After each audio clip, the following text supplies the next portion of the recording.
This passenger needs to be removed. He does not belong in this section." The words cut through the cabin air like a blade, sharp and deliberate.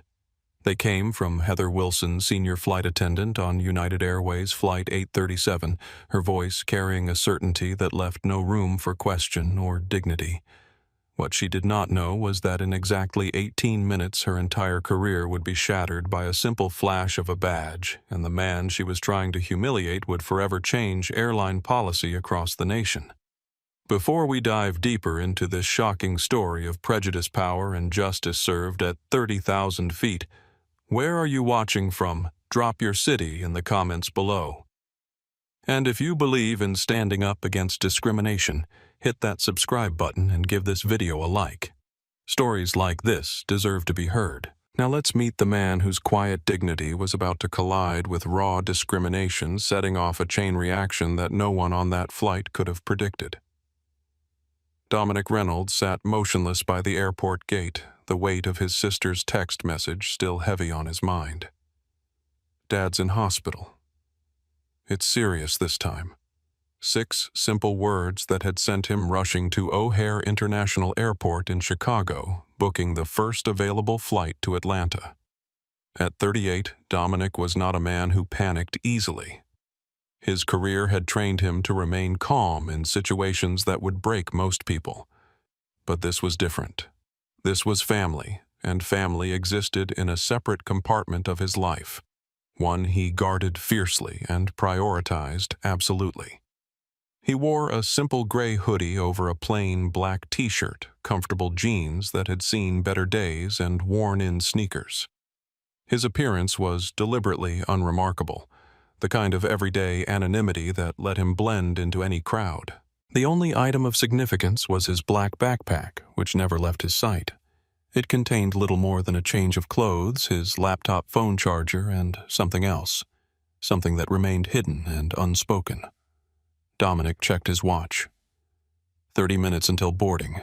He took a deep breath and called his sister. "Kiana, I'm at the airport. Flight leaves in an hour." Her voice was strained but steady. "They're running tests." His heart, Dom. "They're saying it might be worse than last time. I'll be there by 4. Tell Dad I'm coming." He paused. "Has he been asking for me?"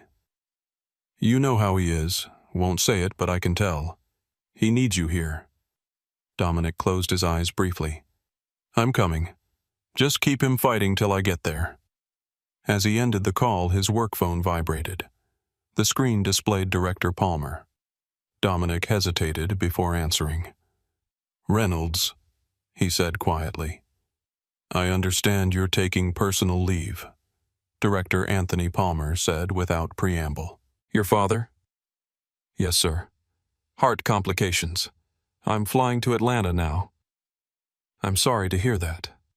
The concern in Palmer's voice was genuine. "But I need to remind you of your security protocols. Operation Vanguard is at a critical stage. Your testimony next week will happen as scheduled, sir. I understand the stakes." "Good. Travel safely. Maintain your cover. No one can know who you are, especially with the Johnston faction still active in the Atlanta area." "Understood, sir." The call ended and Dominic stared at the phone. The weight of dual responsibilities settled on his shoulders. To the world around him, he was just another traveler in casual clothes. No one would guess he was Special Agent Dominic Reynolds, FBI Counterterrorism Division, the lead investigator and key witness in Operation Vanguard, a case targeting one of the most dangerous domestic terrorism networks in recent history. His testimony was scheduled in 7 days, and the Bureau had enemies everywhere. His identity was a closely guarded secret, his safety paramount to national security. And now, caught between professional duty and personal crisis, Dominic found himself boarding a commercial flight, exposed, vulnerable, and unable to reveal his true identity. The boarding announcement came over the loudspeaker. Dominic shouldered his backpack and joined the line, his face a mask of practiced neutrality. In his mind, only one thought remained. Get to Atlanta. Get to Dad. Everything else was secondary. As he handed his boarding pass to the gate agent, he allowed himself one honest assessment of the situation. This would be a simple, uneventful flight. He would be in Atlanta in 2 hours. There would be no complications. He had no idea how wrong he was. United Airways Flight 837 was a standard Boeing 737 filled to capacity with the usual mix of business travelers, families, and solo passengers. Dominic made his way down the narrow aisle, counting rows until he reached 26B, a middle seat in the economy section. The window seat was already occupied by a young woman with copper-framed glasses and dark hair pulled back in a practical ponytail. She glanced up briefly from her laptop, offered a quick, polite smile, and returned to her screen. The name Jessica Martinez was visible on the open coding project on her screen. Dominic stowed his backpack carefully under the seat in front of him, positioning it so it remained within easy reach. A habit born from years of security protocols. He settled into the cramped middle seat knees, almost touching the seat in front, and prepared himself for the uncomfortable journey ahead. Just as the final boarding announcements were being made, a large man in an expensive-looking suit rushed down the aisle, phone pressed to his ear. "No, listen, I need those projections by the time I land. This is a $50 million deal we're talking about, not some corner store purchase." His voice carried through the cabin, demanding attention. He stopped at row 26, glanced at his boarding pass, then at Dominic with undisguised disappointment. 26C, he muttered, ending his call. "Excuse me," he said without making eye contact. Dominic stood to let him in, and the man squeezed past his expensive cologne, leaving a cloud in his wake. He settled into the aisle seat with a dramatic sigh, as though the indignity of economy class was a personal affront. "William Preston," the man said, suddenly extending his hand to Dominic without looking at him. "Preston Financial Solutions, Dominic," he replied simply, giving the man's hand a brief shake. Just Dominic William raised an eyebrow. "No last name? Let me guess. Visiting family." The question felt loaded, presumptuous. "Something like that," Dominic replied, keeping his tone neutral. William nodded as if confirming something to himself, then turned back to his phone, tapping away with important-looking purpose. The pre-flight announcements began, and a flight attendant with a blonde bob cut and a name tag reading Heather Wilson moved through the cabin, checking seatbelts and overhead compartments with military precision. Her smile never quite reached her eyes as she scanned each row. When she reached row 26, her gaze swept over the passengers. She nodded approvingly at William, glanced past Dominic without acknowledgement, and gave Jessica a practiced smile. "Sir," she said suddenly, looking directly at Dominic, "your bag needs to be completely under the seat." Dominic glanced down. His backpack was already pushed as far as it could go, flush against the metal bar. "It is," he replied calmly. Heather's smile tightened. "It needs to be all the way under, sir. It's a federal regulation." She spoke with exaggerated slowness, as if explaining a complex concept to someone who might not understand. Dominic noticed Jessica glance up from her laptop, her eyes narrowing slightly. "I understand," Dominic said, reaching down to demonstrate by pushing the bag. It didn't move further. "This is as far as it will go." Heather stared at him for a beat too long. "Make sure it stays that way," she finally said, before moving on. Just then the captain's voice came over the intercom. "Good afternoon, folks. This is Captain Richard Thompson welcoming you aboard United Airways Flight 837 to Atlanta. Flight time today is approximately 2 hours and 10 minutes. We're expecting some light turbulence about halfway through our journey, but nothing to worry about. We'll be taking off shortly, so please give your attention to the flight attendants for the safety demonstration." As the safety video began playing, Dominic noticed William was still on his phone, now loudly discussing market projections. Heather passed by again, but this time she didn't stop to reprimand him. Instead, she paused at row 26 and looked directly at Dominic. "Sir, all electronic devices need to be in airplane mode for takeoff. Dominic held up his phone, which was already switched to airplane mode. He had turned it on the moment he'd boarded. Heather looked momentarily flustered, but recovered quickly. She glanced at William, who was still talking loudly on his phone, but instead of addressing him, she simply moved on. Jessica's eyes met Dominic's briefly. A silent acknowledgement passed between them. Both had noticed the inconsistency in treatment. She turned back to her laptop, but not before Dominic caught a subtle shake of her head. As the plane began to taxi, William finally ended his call, but immediately began a new one. Robert. Yeah, it's Preston. Listen, I need you to pull those Atlanta property files. We're going to crush this meeting. These local developers have no idea what's coming. Heather passed by again during the final check. She pointedly cleared her throat near William, who gave her a charming smile and held up one finger in a just-a-minute gesture. She nodded and continued down the aisle. The contrast was stark and unmistakable. Dominic leaned his head back and closed his eyes, letting the familiar weight of different standards settle over him. It wasn't new. It wasn't surprising. It was just another day. As the engines roared to life and the plane accelerated down the runway, Dominic thought of his father. Robert Reynolds had taught him many things, but one lesson had always stood out. In this world, son, you'll be judged by standards others will never have to meet. Your dignity isn't in how they treat you. It's in how you respond. The plane lifted off the ground, carrying Dominic toward his ailing father, unaware that the real journey was just beginning. 30 minutes into the flight, the seatbelt sign dinged off and the cabin crew began preparation for beverage service.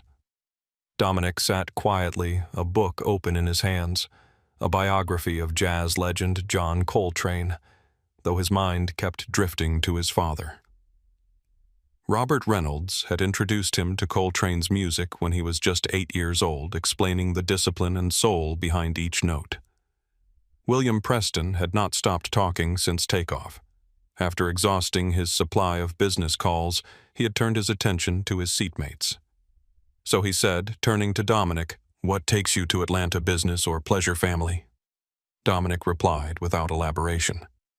William nodded as if this confirmed something. "I thought so." "Me. I'm closing a major development deal, $50 million. Revitalizing a neighborhood that frankly needs it." Jessica looked up from her laptop. "Which neighborhood, East Side? Near the old factory district. It's pretty run down now, but we're going to bring in high-end retail luxury apartments. Real progress, you know." "Sounds like gentrification," Jessica said quietly, returning to her screen.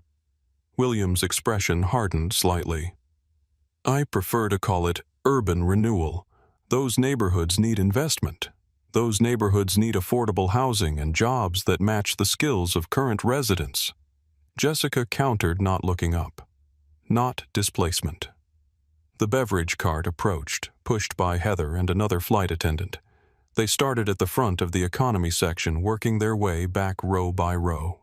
Dominic watched as Heather served each passenger with professional efficiency, though her smile seemed reserved for certain passengers. As she approached row 26, she served William first. "What can I get you, sir?" Her tone was warm, friendly. "Scotch if you have it. No ice." William flashed what he clearly thought was a charming smile.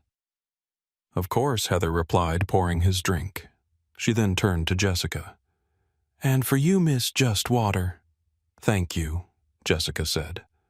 Heather nodded and poured the water, then started to move the cart forward without acknowledging Dominic. "Excuse me," Dominic said calmly. "Could I have a water, please?" Heather paused, her expression flickering momentarily before settling into a tight smile. "Oh, I'm sorry. What would you like, water, please?" She handed him a cup of water without meeting his eyes, then quickly moved the cart forward. William took a sip of his scotch. So he said to Dominic, "What do you do?" The question was loaded with assumption. Dominic considered his response carefully, balancing his cover with his growing irritation. "I work in security," he said finally. It wasn't a lie, just an oversimplification. William snorted. Security guard, huh? Good steady work, I guess. Dominic didn't correct him. Let him assume. It was safer that way. You know, William continued, lowering his voice, I've had to hire extra security for our Atlanta project. That neighborhood... He glanced around and leaned closer. Well, let's just say it's got some elements that make investors nervous. The implication was clear. Dominic's jaw tightened almost imperceptibly. A memory surfaced. His father at 45, dignified in a pressed suit, being followed around a department store by a security guard who never approached the white shoppers. Dominic had been 12, old enough to understand, but young enough to still be shocked. What elements would those be exactly? Dominic asked, his voice level. William shifted uncomfortably. You know, high crime rates, gang activity, that sort of thing. Have you spent much time in that neighborhood, Mr. Preston? Well, no. My team handles the ground research. I see. Dominic returned to his book, signaling the end of the conversation. William, however, wasn't finished. Look, I'm just being realistic. Statistics don't lie. Some neighborhoods are just more dangerous than others. It's not about he cut himself off, not about what Dominic looked up from his book. Nothing. Just business realities. William turned away, suddenly very interested in the in-flight magazine. The plane hit a pocket of turbulence, jostling the passengers. Dominic's water splashed slightly, a few drops landing on William's sleeve. Hey, watch it. William snapped, his reaction disproportionate to the minor incident. Sorry about that, Dominic said evenly. Just turbulence. William made a show of dabbing at his sleeve with a napkin. This is a $3,000 suit. Jessica glanced over, eyebrows raised at the overreaction. The turbulence increased and the captain's voice came over the intercom. Folks, we're experiencing some unexpected turbulence. I'm turning on the fasten seatbelt sign. Please return to your seats and make sure your seatbelts are securely fastened. Another strong jolt rocked the plane, and William's remaining scotch spilled onto his lap. Damn it. He looked up, searching for a flight attendant. I need some napkins here. Heather appeared almost instantly. I'm so sorry about that, sir. Let me get you some more napkins. She hurried away and returned with a handful of napkins, helping William dab at his pants. Would you like another drink, sir? On the house, of course. Yes, that would be appropriate, William said imperiously. As Heather turned to get his drink, her elbow knocked into Dominic's shoulder. She didn't apologize or acknowledge it. The tension in row 26 was building molecule by molecule, interaction by interaction. Dominic took a deep breath. 2 more hours. Just 2 more hours, and he would be in Atlanta with his father. He could endure this. He had endured worse. What he didn't know was that the real test was yet to come. Another bout of turbulence hit the aircraft, this one stronger than before. The plane dipped suddenly, causing several passengers to gasp. Dominic's shoulder was pressed against William's as the motion pushed them together. Do you mind, William hissed, shifting away as if Dominic had deliberately invaded his space. Just turbulence, Dominic repeated calmly, though his patience was wearing thin. Well, keep to your own space. I paid for this seat, not half of yours, too. Jessica looked up from her laptop, her expression a mixture of disbelief and annoyance. Seriously, it's turbulence. No one's doing it on purpose. William glared at her. I wasn't talking to you. The plane stabilized and Heather returned with William's replacement scotch. Here you are, sir. So sorry about the turbulence. As she handed him the drink, William gestured subtly toward Dominic. Actually, could I speak with you privately for a moment? Heather nodded. Of course. She leaned down and William whispered something to her. Her eyes darted to Dominic, narrowing slightly. I understand, sir.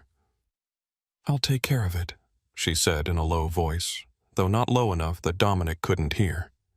She straightened up and addressed Dominic directly. Sir, is there a problem here? No problem, Dominic replied evenly. just experiencing the same turbulence as everyone else. Mr. Preston feels you're being disruptive. Dominic raised an eyebrow. Disruptive. I've been sitting here reading my book and responding when spoken to. He says you've been hostile and making him uncomfortable. Jessica interjected. That's not true. If anything, he's been bothering us with his constant talking. Heather ignored her. Sir, I need you to understand that we take passenger comfort very seriously on United Airways. The implication was clear. Some passengers' comfort mattered more than others. Dominic felt a familiar heat rising in his chest, but kept his expression neutral. I understand completely, he said. I also take my right to be treated with respect very seriously. Heather's expression hardened. Is that a threat? Not at all, just a statement of fact. The confrontation was drawing attention now. Passengers in nearby rows were turning to watch the exchange. Heather seemed to notice the audience and modulated her tone. Just keep to yourself for the remainder of the flight and there won't be any issues. She turned to William. Is there anything else I can do for you, sir? This is fine for now, William replied, shooting a smug look at Dominic. As Heather walked away, a new figure appeared in the aisle. First Officer Michael Rodriguez, his uniform crisp and his expression concerned. Is everything all right back here? He asked. The captain asked me to check after hearing about a potential situation. Everything's fine now, Officer Heather replied before anyone else could speak. Just a small misunderstanding that's been resolved. Rodriguez looked unconvinced. His eyes moved from Heather to William, then to Dominic and Jessica. Sir, he addressed Dominic directly. Is everything okay? The direct acknowledgement was unexpected. Dominic nodded. Yes, just a disagreement about personal space during turbulence. Rodriguez studied him for a moment, then nodded. All right. If there are any further issues, please don't hesitate to let one of our crew members know. This last part seemed directed at all of them, not just Dominic. As Rodriguez returned to the cockpit, William muttered under his breath, Unbelievable. Dominic turned to him. What's unbelievable, Mr. Preston? William shifted uncomfortably. Nothing, just drop it. But Dominic had reached his limit with subtle jabs and veiled implications. No, please. I'd like to hear what you find unbelievable. The fact that the officer addressed me directly, or the fact that he treated me like a human being deserving of respect? William's face flushed. Listen, I don't know what kind of chip you have on your shoulder. I don't have a chip on my shoulder. I have an expectation of basic courtesy the same as anyone else on this plane. Jessica had closed her laptop, now fully engaged in the escalating situation. William looked around as if seeking support from other passengers. Finding none, he turned back to Dominic. Look, I'm just trying to have a peaceful flight here. So am I, Dominic replied.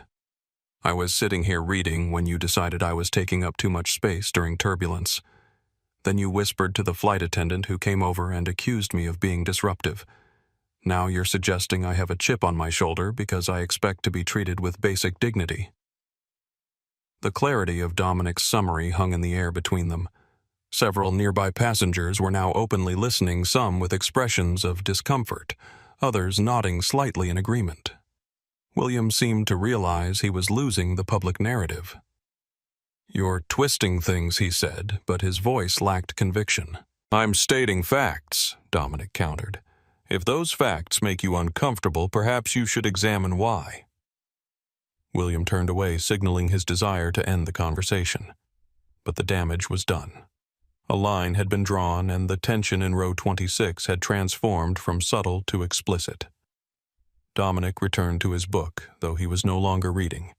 His mind was calculating probabilities, assessing threats, planning contingencies, professional habits that never quite turned off.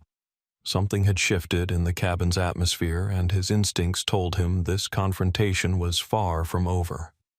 In the quiet that followed, Jessica leaned slightly toward Dominic and whispered, For what it's worth, I saw everything. You didn't do anything wrong." Dominic nodded in acknowledgement, but said nothing.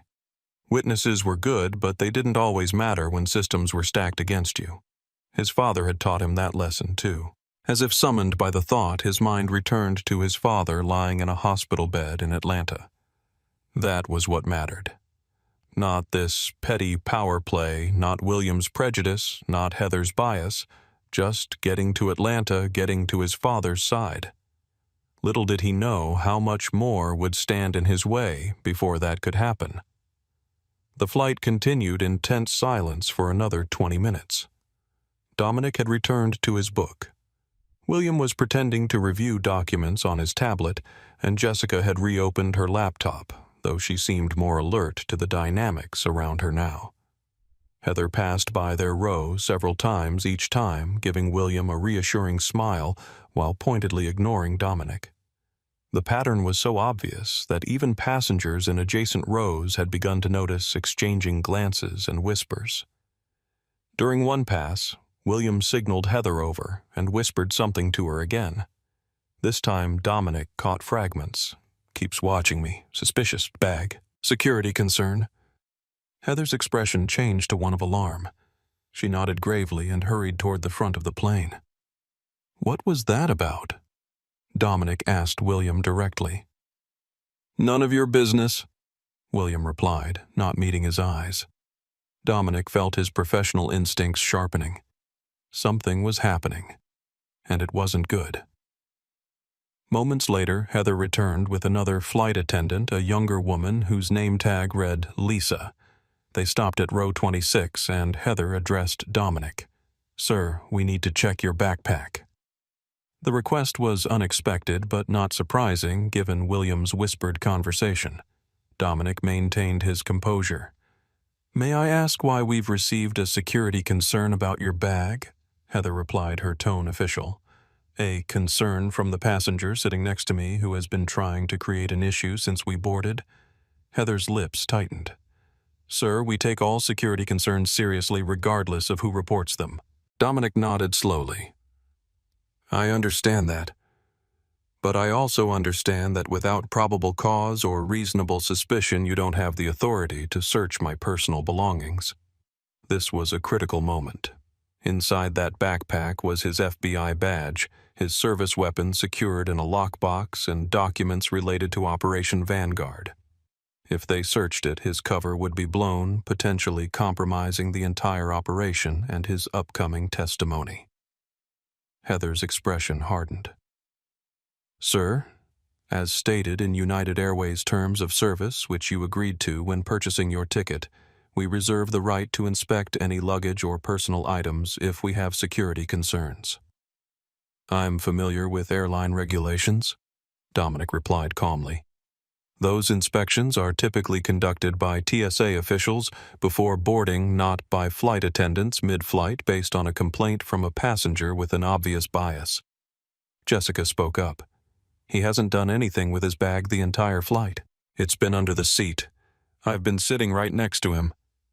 "Ma'am, please stay out of this," Lisa said. More passengers were watching now.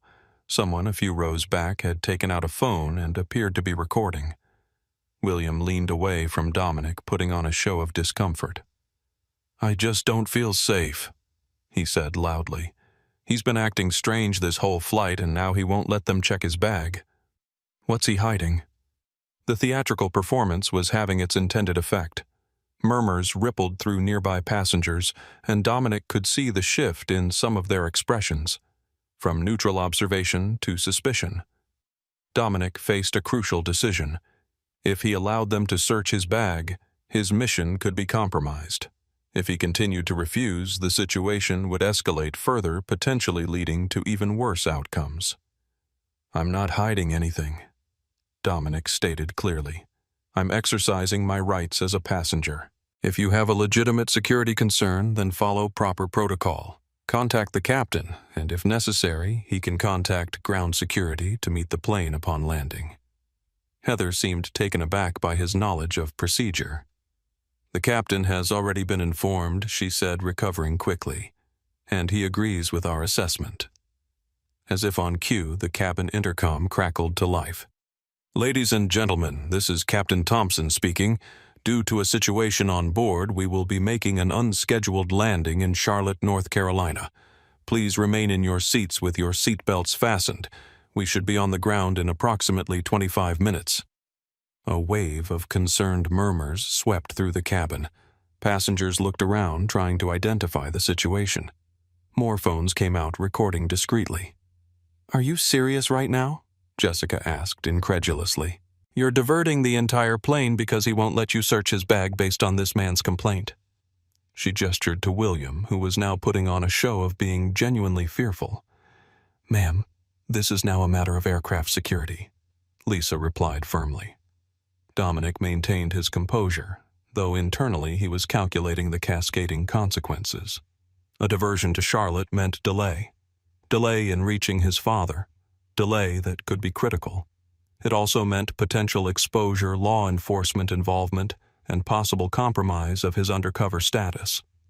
"This is discrimination, plain and simple," Jessica said loud enough for nearby passengers to hear.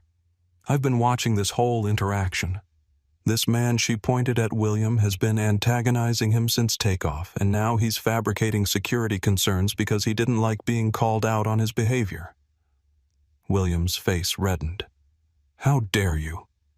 I'm a respected businessman with legitimate concerns." Dominic remained silent, observing the situation unfold. More passengers were recording now, capturing the escalating confrontation. Heather addressed the cabin at large. "Everyone, please remain calm and seated. This is a standard security procedure." "There's nothing standard about this," came a voice from across the aisle. A middle-aged woman who had been quietly observing. "I've been watching too. This is profiling." The word hung in the air, charged and unavoidable. Dominic finally spoke, his voice calm and measured. "You're making a judgment based on appearance, not behavior. I hope everyone recording this understands what they're witnessing." Heather's expression flickered with uncertainty for the first time as she registered just how many passengers were now recording the interaction. But she quickly composed herself. "Security will handle this when we land," she said with finality. "Until then, please remain in your seat." As she and Lisa moved back toward the front of the plane, Dominic could feel the weight of dozens of eyes on him. Some sympathetic, others suspicious, many simply confused by the unfolding drama. "Thank you," he said quietly to Jessica. She shook her head. "Don't thank me. This is wrong on so many levels." William shifted uncomfortably in his seat, avoiding eye contact with either of them. His plan had worked. The flight was being diverted, but he hadn't anticipated becoming the villain in videos that were likely already being uploaded to social media platforms. Dominic closed his eyes briefly, centering himself. His father's voice echoed in his memory. "Sometimes, son, the most powerful thing you can do is simply bear witness to your own dignity. Let them show themselves for who they are." The plane began its descent toward Charlotte, and Dominic prepared himself for what was coming. He had options, but none of them were good. The moment he showed his FBI credentials, Operation Vanguard could be compromised. But if he didn't, he might be detained, arrested, or worse, preventing him from reaching his father at all. As the plane banked into a turn, Dominic made his decision. He would wait until the last possible moment. Let the situation develop fully. Let the record be clear. And then, and only then, would he reveal who he truly was. The aircraft began its final approach to Charlotte Douglas International Airport. Through the window, Dominic could see the sprawling terminals and runways coming into view. The cabin remained tense, with whispered conversations and the occasional flash of a phone camera capturing the moment. Captain Thompson's voice came over the intercom again. "Ladies and gentlemen, we're beginning our final descent into Charlotte. The local time is 2:15 p.m. and the temperature is 72 degrees. Upon landing, I ask that everyone remain seated until further instructions are given. We have security personnel meeting the aircraft." Dominic felt a quiet resignation settle over him. This was happening. The question now was how to minimize the damage. to his mission, to his ability to reach his father, and to his dignity. William had been suspiciously quiet since the announcement of the diversion. His initial smugness had given way to something more uncertain as he became aware of the number of passengers recording the situation. Now he sat rigidly staring straight ahead, occasionally glancing at his watch. Jessica had closed her laptop and stowed it, but kept her phone out, recording intermittently. "This is unbelievable," she muttered. "They're really going through with this." The plane touched down smoothly and taxied toward a remote part of the airport away from the main terminals. This was standard procedure for security situations. Isolation before assessment. Dominic knew the protocol well. He had helped design similar procedures during his early years with the Bureau. As the aircraft came to a complete stop, the seatbelt sign remained on. Captain Thompson's voice returned. "Ladies and gentlemen, we have reached our temporary destination in Charlotte. As I mentioned, we have security personnel approaching the aircraft. I ask that everyone remain seated and calm. We will handle this situation professionally and resume our journey to Atlanta as quickly as possible." Through the window, Dominic could see several airport security vehicles approaching. This was escalating exactly as he had anticipated. Heather appeared at the front of the economy cabin, her expression severe. "The passenger in 26B will be escorted off the aircraft first. Everyone else will remain seated." A murmur ran through the cabin. Someone near the back called out, "This is wrong." Dominic felt a strange calm descend over him. The moment of decision was approaching, but not yet. He needed witnesses, documentation, a clear record of what was happening. The more they overreacted, the stronger his position would become, both legally and in the court of public opinion. Jessica turned to him, her voice low. "This is insane. You haven't done anything wrong." "I know," he replied simply. "You could sue them for this." A ghost of a smile crossed Dominic's face. "Let's see how it plays out." The main cabin door opened and 2 airport security officers boarded the plane, followed by a United Airways ground supervisor. They conferred briefly with Heather, who pointed down the aisle toward row 26.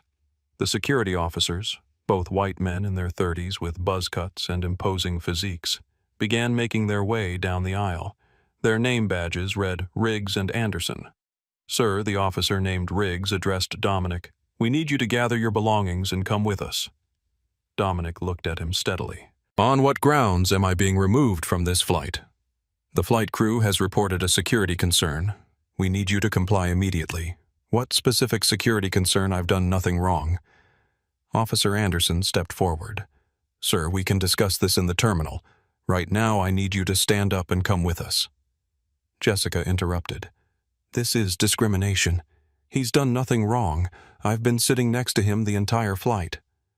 "Ma'am, please stay out of this," Riggs said sharply. More passengers were recording now, their phones held high to capture every word of the exchange. Dominic remained seated. "I have a right to know why I'm being removed from this flight." Heather stepped forward. "Sir, you refused a security check of your bag after a passenger expressed concerns. Your behavior has been disruptive and threatening." "That's a lie," Jessica said immediately. "I've been right here. He hasn't been disruptive or threatening at all." Other passengers began to voice their agreement. "I saw the whole thing. This is profiling. He didn't do anything wrong." But there were also voices of support for the removal. "Just get him off so we can continue our flight. If he has nothing to hide, why won't he show his bag?" The cabin was dividing tensions, rising. This was exactly what Dominic had wanted to avoid, but it was also creating a clear record of the situation. Every phone camera was documenting what was happening, evidence that couldn't be denied or reinterpreted later. Officer Riggs's patience was clearly wearing thin. "Sir, I won't ask you again. Stand up and come with us now, or we will remove you physically." Dominic looked him directly in the eyes. "Your uniform doesn't give you the right to discriminate. It gives you the responsibility to be fair. I'm asking you to consider whether you're fulfilling that responsibility right now." The words landed with visible impact. Riggs blinked momentarily, thrown off his script. Anderson, however, was unmoved. "That's enough. Stand up now." Dominic knew this was the pivotal moment. He could reveal his identity, now end this charade immediately. But doing so would potentially compromise national security, the Operation Vanguard case, and his upcoming testimony. The risk was too great. He made his decision. "I will comply under protest," he said clearly, his voice carrying through the now silent cabin. "I want everyone recording this to know that I am being removed without cause, without evidence, and without due process. This is what discrimination looks like in real time." He stood slowly, careful to keep his movements deliberate and non-threatening. He reached down for his backpack, but Officer Anderson stopped him. "We'll take that," he said, grabbing the bag. "No," Dominic said firmly. "That bag contains personal items and stays with me." A brief standoff ensued with Anderson's hand on the bag and Dominic not releasing it. "Let go of the bag, sir," Riggs warned. "It stays with me," Dominic repeated. "Or you can explain to a federal judge why you seized personal property without cause or warrant." The mention of a federal judge caused both officers to hesitate. Dominic seized the moment of uncertainty. "I will walk off this plane voluntarily with my property, and we can address this situation properly in the terminal." After a moment, Anderson released the bag. "Fine, but you walk in front of us." Dominic nodded, shouldered his backpack, and turned to Jessica. "Thank you for speaking up." She nodded, her expression a mixture of anger and concern. "This isn't right. I'll send you the videos." As Dominic stepped into the aisle, he heard William mutter under his breath, "Finally getting what you deserve."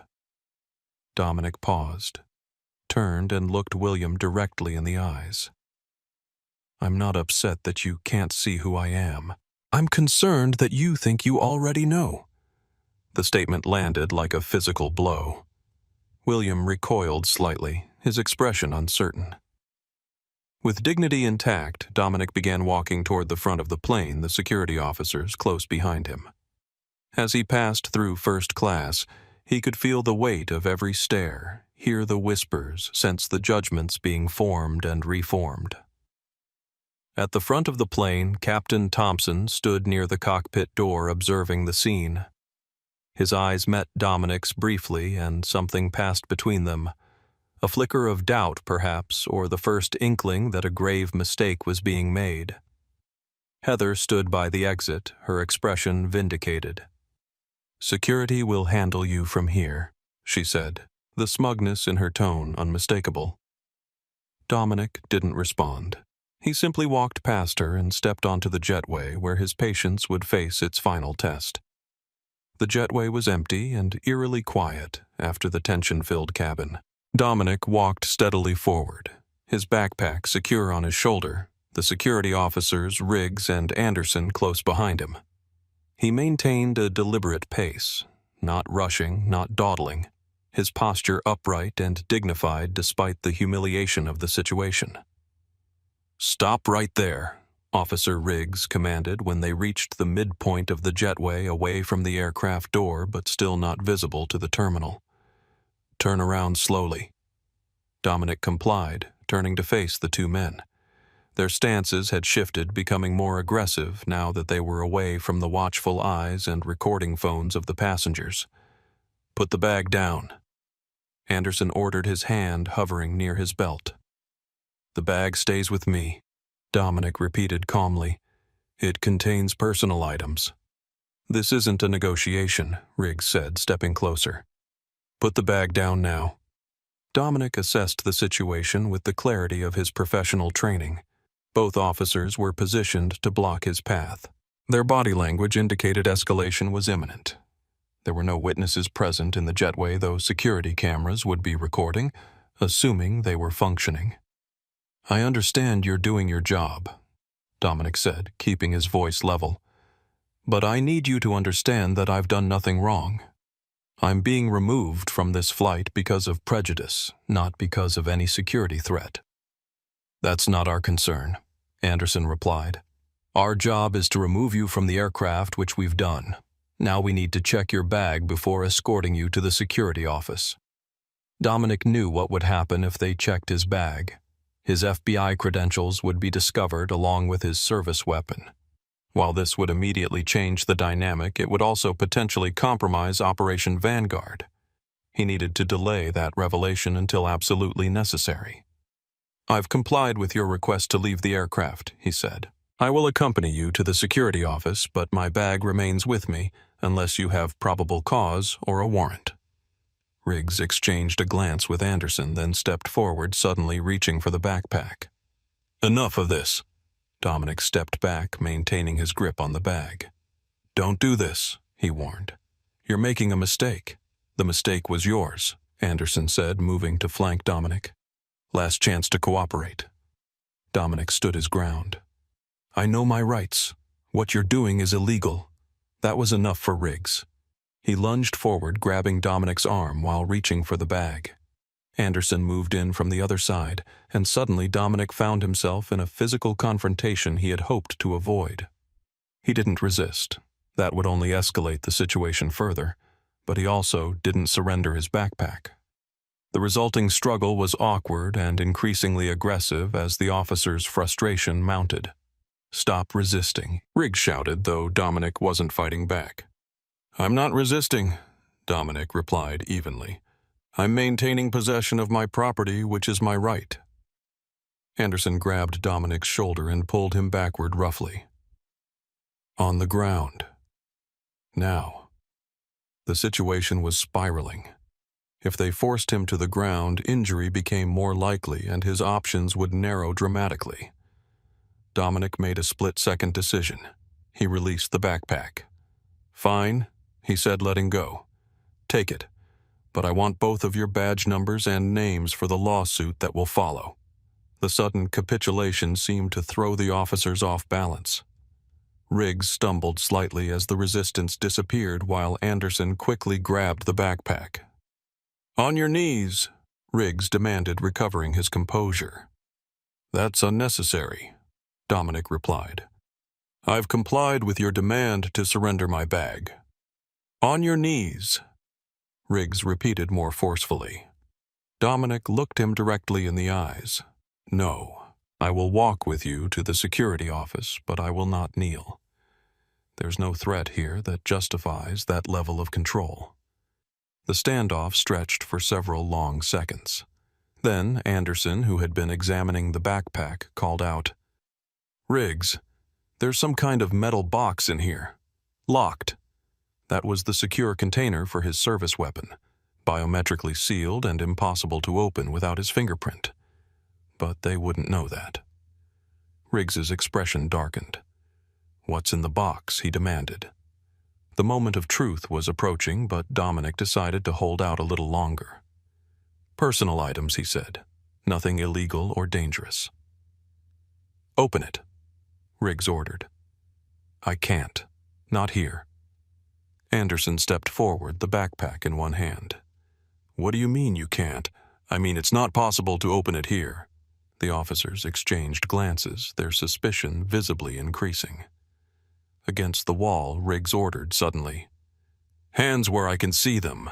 Dominic complied, turning to face the wall of the jetway, placing his hands flat against it. This was rapidly approaching the point of no return. "This is your last chance to treat me with dignity." Dominic said, his voice steady despite his position. "What happens next will determine a lot about your future."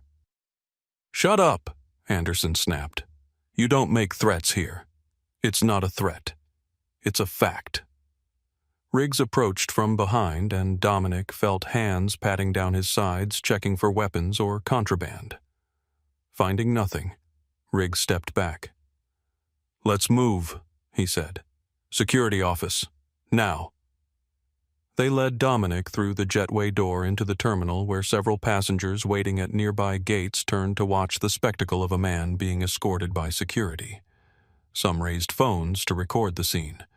The public visibility seemed to moderate the officers' behavior slightly. They maintained firm grips on Dominic's arms, but were no longer shoving or manhandling him. As they walked through the terminal, Dominic noted the increasing number of witnesses and recording devices. This was good. The more documentation, the better. They reached a door marked Airport Security. Authorized personnel only, and Anderson punched in a code. The door opened to reveal a corridor leading to several offices. In here, Riggs directed, steering Dominic toward a small interrogation room. The room was sparse. A metal table bolted to the floor, 3 chairs, and a one-way mirror on one wall. Standard intimidation setup. "Sit," Anderson ordered, pointing to a chair. Dominic sat calmly, his posture relaxed despite the circumstances.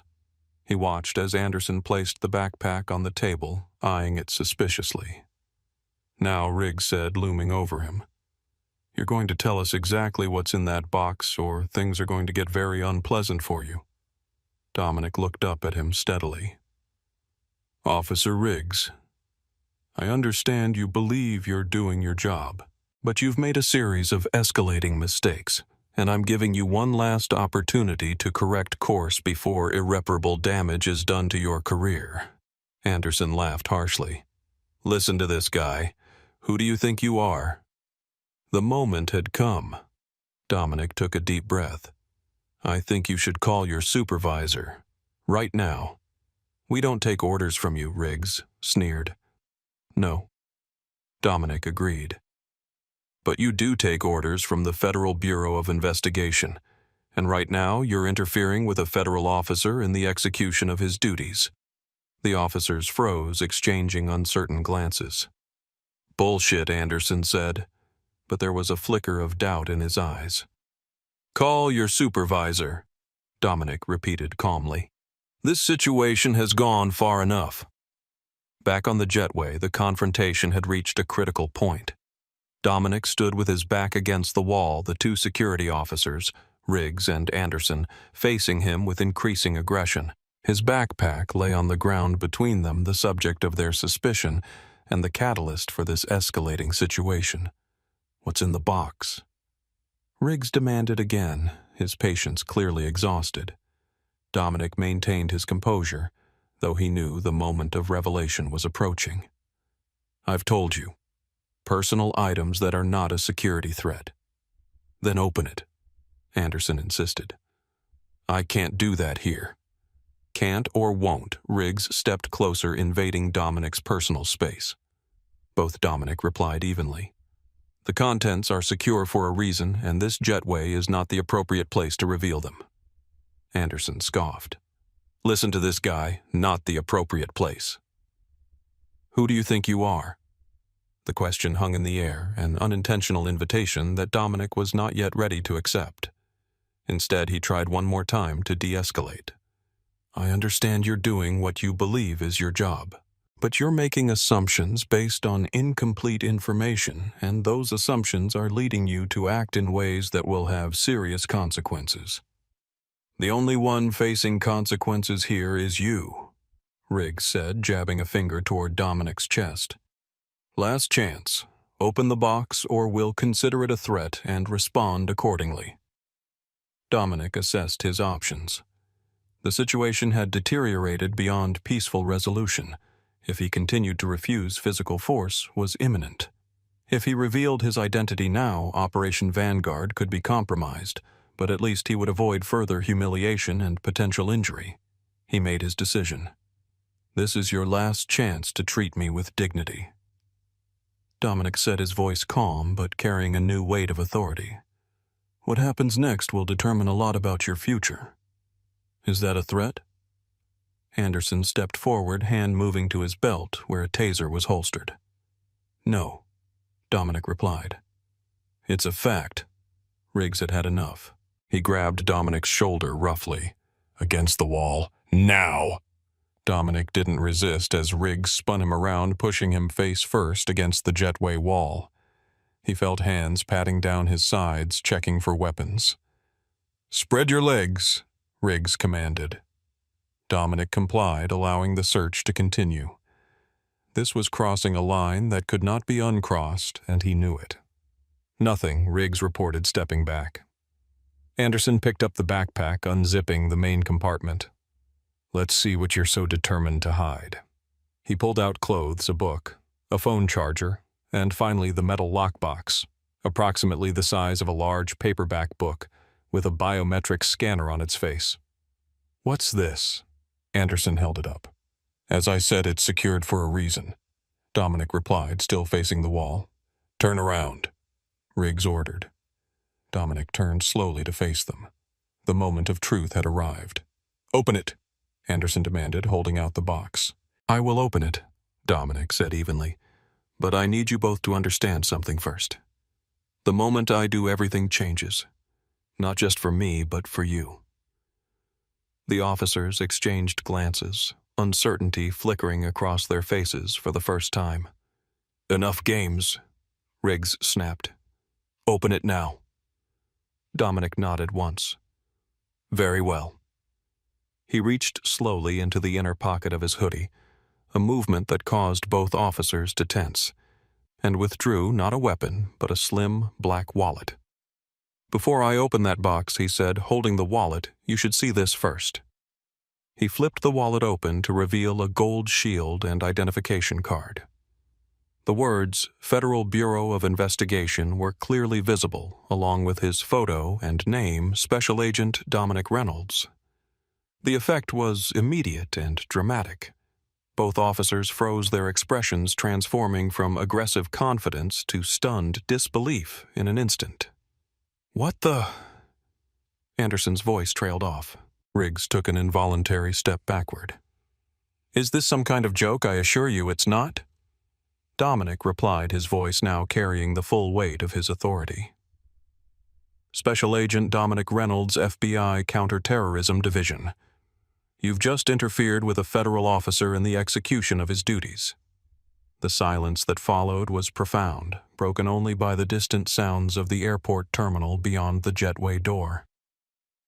The lockbox, Dominic continued, contains my service weapon secured according to federal air travel protocols. I am currently operating undercover as part of an ongoing federal investigation, which you have now potentially compromised. Anderson's face had gone pale. He carefully set the backpack down, as if it had suddenly become radioactive. We were just following orders, he said weakly. Following orders is not an excuse for violating civil rights, Dominic replied. Nor is it a shield against the consequences of interfering with federal law enforcement. Riggs found his voice. We had no way of knowing. You had every opportunity to assess this situation objectively. Dominic cut him off. Instead, you chose to escalate at every turn, ignoring witness statements that contradicted the narrative you preferred and using physical force without justification. The door to the aircraft suddenly opened, and Captain Thompson stepped onto the jetway, likely coming to check on the situation. He stopped short at the tableau before him, Dominic holding his FBI credentials, the two security officers in obvious distress. What's happening here? Thompson asked, his voice uncertain. Dominic turned to face him. Captain, I'm Special Agent Dominic Reynolds, FBI. I believe we need to have a conversation about what just occurred on your aircraft. Thompson's face drained of color. FBI, he repeated as if hoping he had misheard. Yes, Dominic confirmed. And right now, I need to use your phone to contact my field office. This situation has escalated beyond what can be handled here on this jetway. The realization of what was happening, of what they had done, was dawning on all three men simultaneously. Their actions, which had seemed justified through the lens of bias and assumption, were now revealed as something entirely different, a grave error with potentially career-ending consequences. Of course, Thompson managed, pulling a phone from his pocket. Whatever you need. As Dominic took the phone, the jetway door from the terminal opened again. This time, a woman in a business suit entered, her expression shifting from professional concern to recognition as she saw Dominic. Agent Reynolds, she said, moving quickly toward him. Agent Gabriela Ramirez, Charlotte Field Office. Director Palmer alerted us to the situation. Dominic nodded, unsurprised that the Bureau's information network had already tracked the diverted flight. Perfect timing, Agent Ramirez. We have a situation that needs immediate containment. He turned back to Riggs and Anderson, who stood frozen in place, the reality of their predicament sinking in with each passing second. Officers Riggs and Anderson. Dominic said, his voice level but carrying undeniable authority. You are currently in possession of my personal property seized without cause or warrant. I'll take my backpack now. Anderson quickly handed over the backpack, avoiding eye contact. Thank you, Dominic said. Now I suggest you both prepare yourselves for a very long day of explaining your actions to your superiors, to FBI investigators, and possibly to federal prosecutors. Discrimination and civil rights violations are taken very seriously, especially when they interfere with federal investigations. The transformation was complete. The men who had moments ago been intimidating and aggressive now stood deflated. Their perceived power evaporated in the face of actual authority. Dominic turned to Agent Ramirez. We need to contain this situation quickly. Operation Vanguard may be compromised. She nodded briskly. We have a team securing the terminal. What's your assessment? Multiple witnesses. Numerous recordings, Dominic replied. This will be all over social media within the hour if it isn't already. Understood, Ramirez said. Director Palmer has authorized whatever resources you need. Captain Thompson, who had been watching this exchange with increasing alarm, finally spoke up. Agent Reynolds, I want to personally apologize. Not now. Captain Dominic cut him off. Right now, we need to address the immediate security concerns. There will be plenty of time for apologies later. The captain nodded, chastened. Dominic turned back to the jetway door leading to the aircraft. Let's return to the plane. There are several matters that need to be addressed. As they moved toward the door, Dominic paused and looked back at Officers Riggs and Anderson, who remained rooted to the spot, their futures visibly crumbling before their eyes. One more thing, he said. You asked me who I thought I was. The answer is simple. I'm exactly who I always was. A person deserving of basic dignity and respect. The badge didn't change that. It just forced you to see it. With that, he turned and walked toward the aircraft door, leaving behind the shattered remains of prejudice and assumptions, ready to face what came next. Time seemed to slow as Dominic held his FBI credentials aloft in the sterile light of the interrogation room. The gold shield caught the fluorescent glare, sending fractured reflections across the walls like shattered pieces of the officer's certainty. Officer Riggs's face transformed in stages. Arrogant confidence giving way to confusion, then disbelief, and finally as reality set in naked fear. Officer Anderson took an involuntary step backward, his hand falling away from his weapon as if it had suddenly become too heavy to support. Federal Bureau of Investigation. Anderson's voice was barely above a whisper, the question hanging in the air like smoke. Special Agent Dominic Reynolds, Counterterrorism Division. Dominic confirmed, his voice steady and clear. He held their gaze, allowing the moment to stretch, the weight of understanding to settle fully upon them. The small room was utterly silent.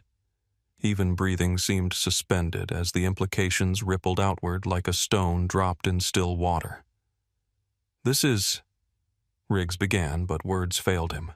His face had lost all color, his previous bravado vanished without a trace. A situation of your making. Dominic completed the thought for him, one with serious consequences. The locked metal box sat between them on the table, no longer an object of suspicion, but a symbol of their catastrophic error in judgment. The box contains my service weapon, Dominic explained, secured according to federal travel protocols for agents traveling undercover. Anderson swallowed visibly. Sir, we were just following procedure. The flight crew reported a security concern based on racial profiling and bias, not on any observable threat or behavior. Dominic cut him off. And rather than evaluating the situation objectively, you chose to escalate at every opportunity. We had no way of knowing you were FBI. Riggs offered weakly. You had no reason to treat me the way you did regardless of who I am. Dominic replied evenly. My badge doesn't make me more deserving of dignity than any other passenger. It just makes the consequences of your actions more severe." The door to the interrogation room suddenly opened, and a man in a suit stepped in. Clearly a supervisor, his face already set in lines of worry as he took in the scene before him. "What's going on here?" he asked, then froze as his eyes landed on Dominic's credentials still displayed. "David Chen, Airport Security Director." He introduced himself automatically, his voice tight with sudden anxiety. "Special Agent Dominic Reynolds, FBI." Dominic replied. "And we have a serious situation developing." Chen's eyes darted between his officers and Dominic quickly assessing.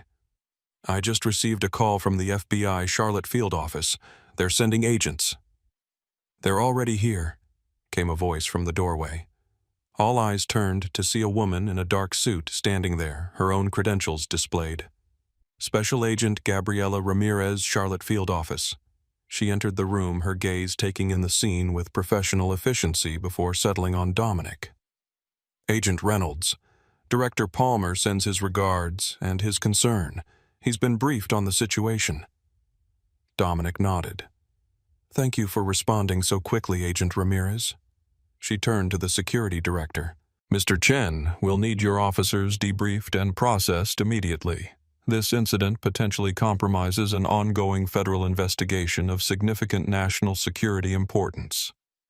Chen's professional demeanor cracked slightly. "Of course, whatever you need. Officers Riggs and Anderson will cooperate fully." Ramirez's expression was stone. "They'll be escorted to separate rooms for questioning. Their body cameras are to be surrendered immediately. All footage secured." Chen nodded rapidly. "Yes, absolutely." Dominic watched the exchange, noting the swift transformation of power dynamics in the room.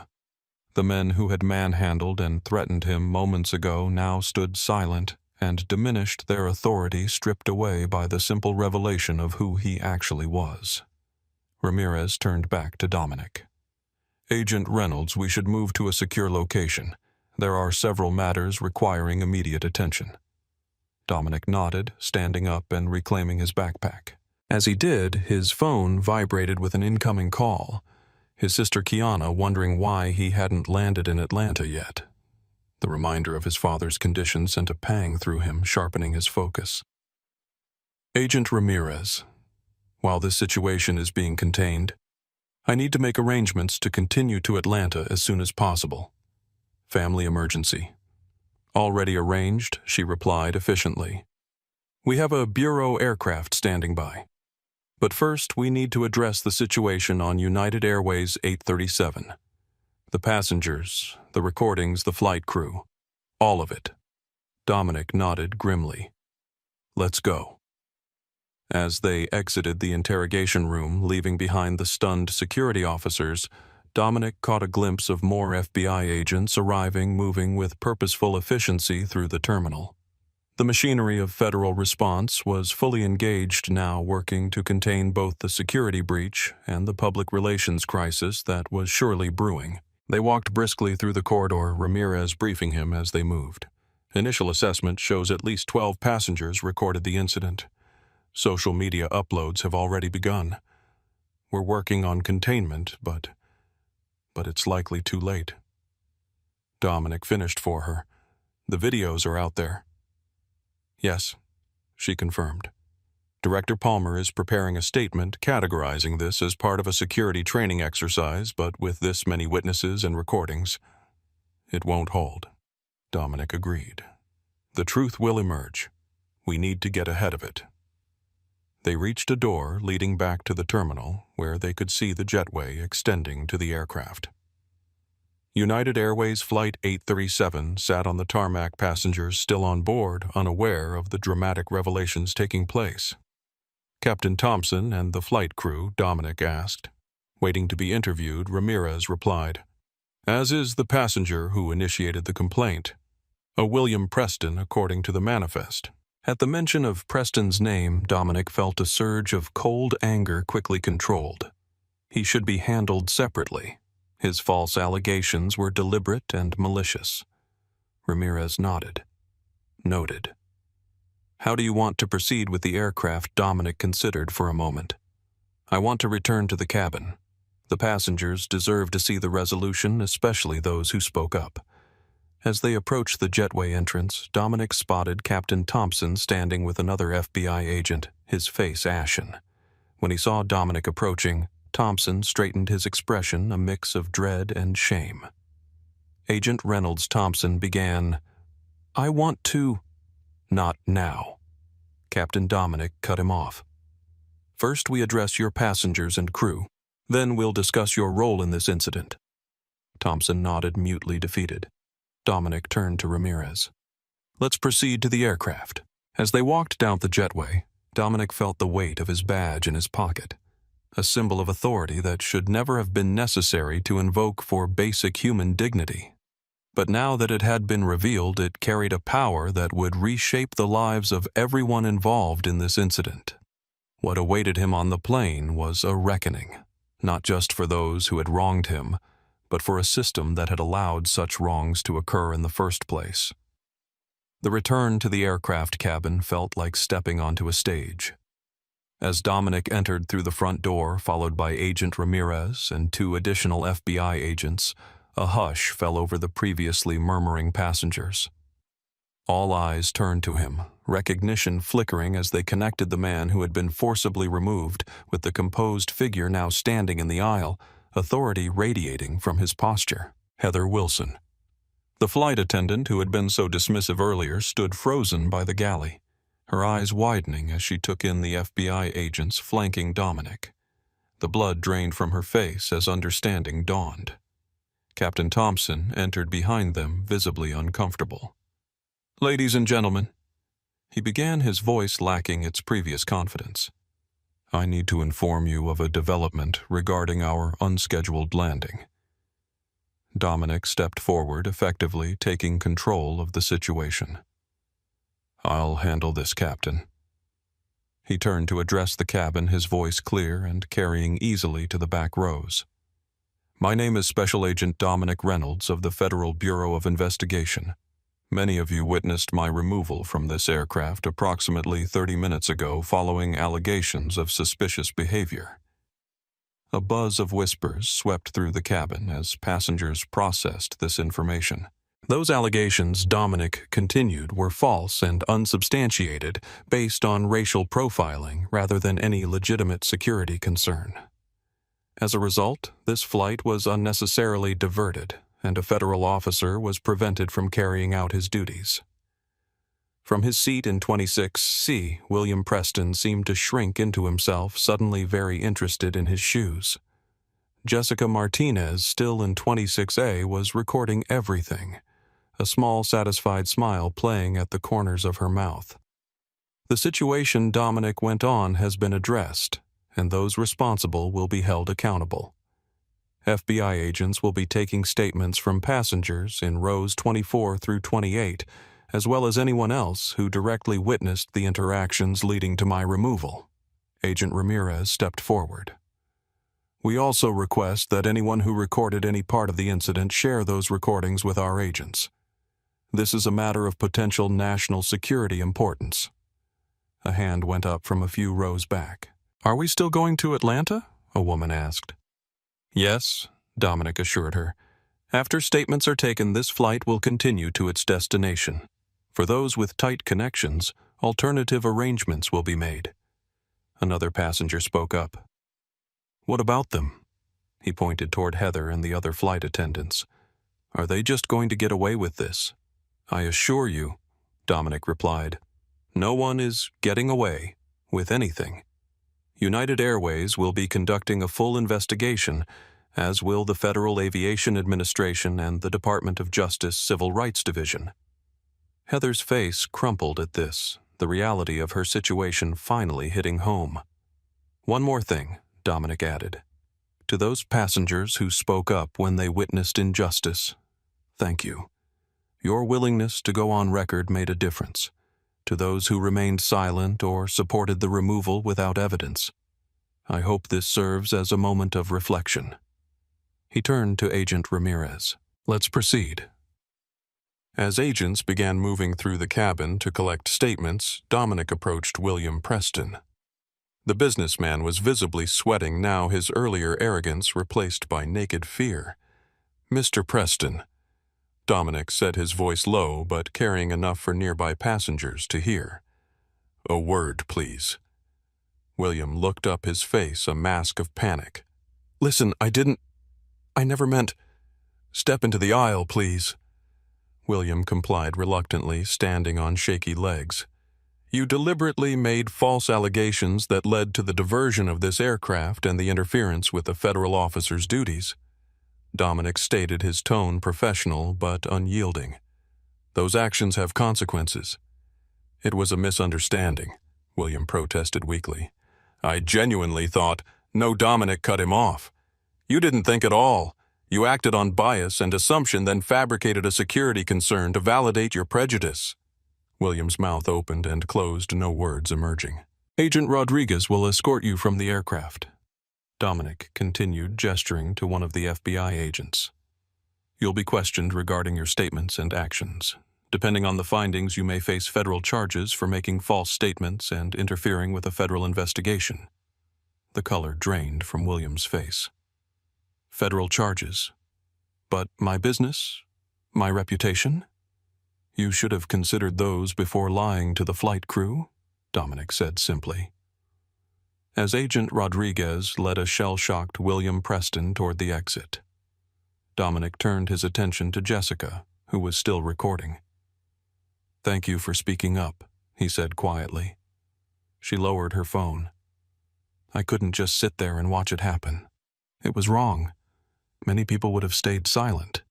"Yeah, well, I'm not most people." She paused, then added, "I have everything recorded from the first interaction with the flight attendant to when they dragged you off. It's all there."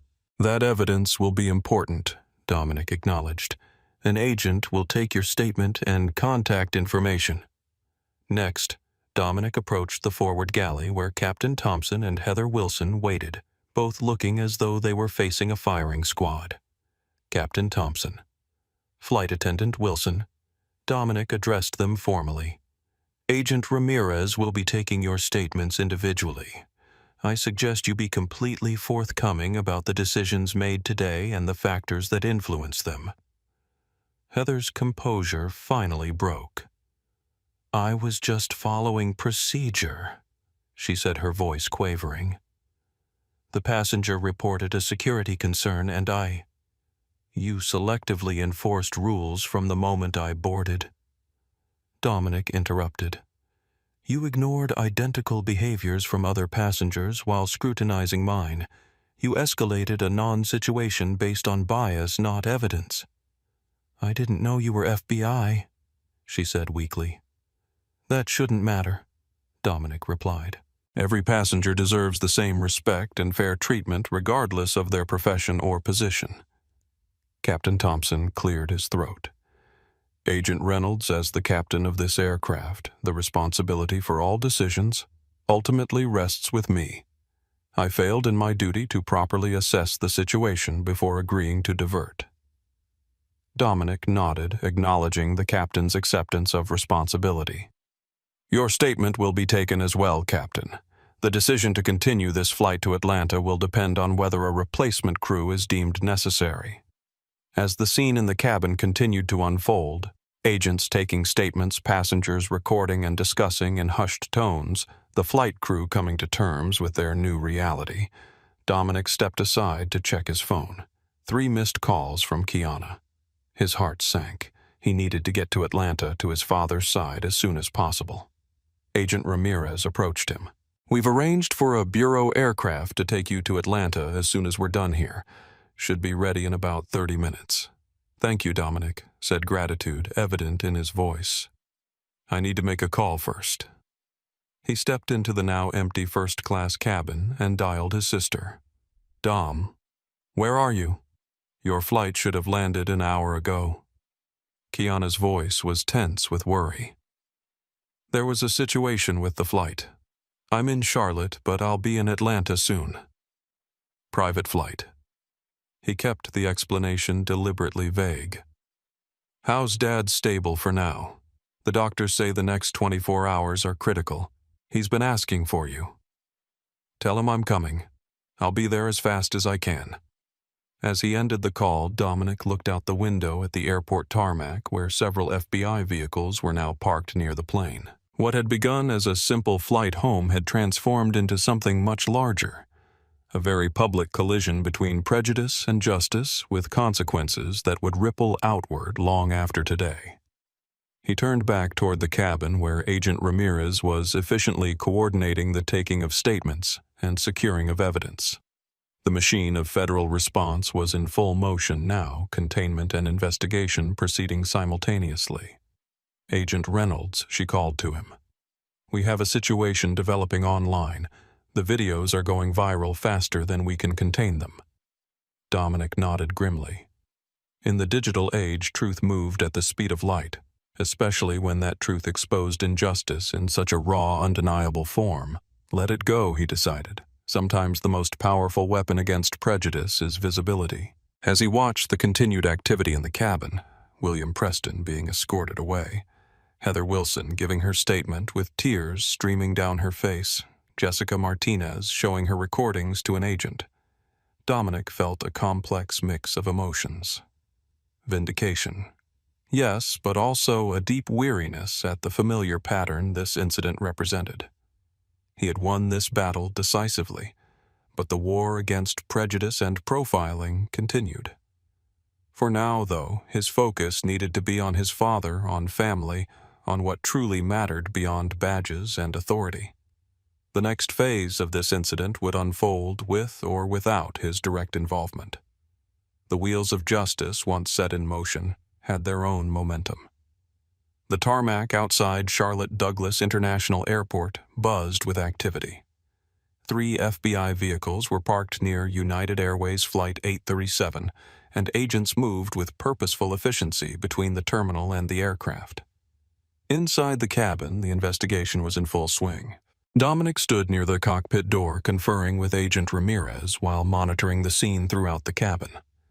FBI agents were methodically taking statements from passengers, collecting video evidence, and documenting the sequence of events that had led to the aircraft's diversion.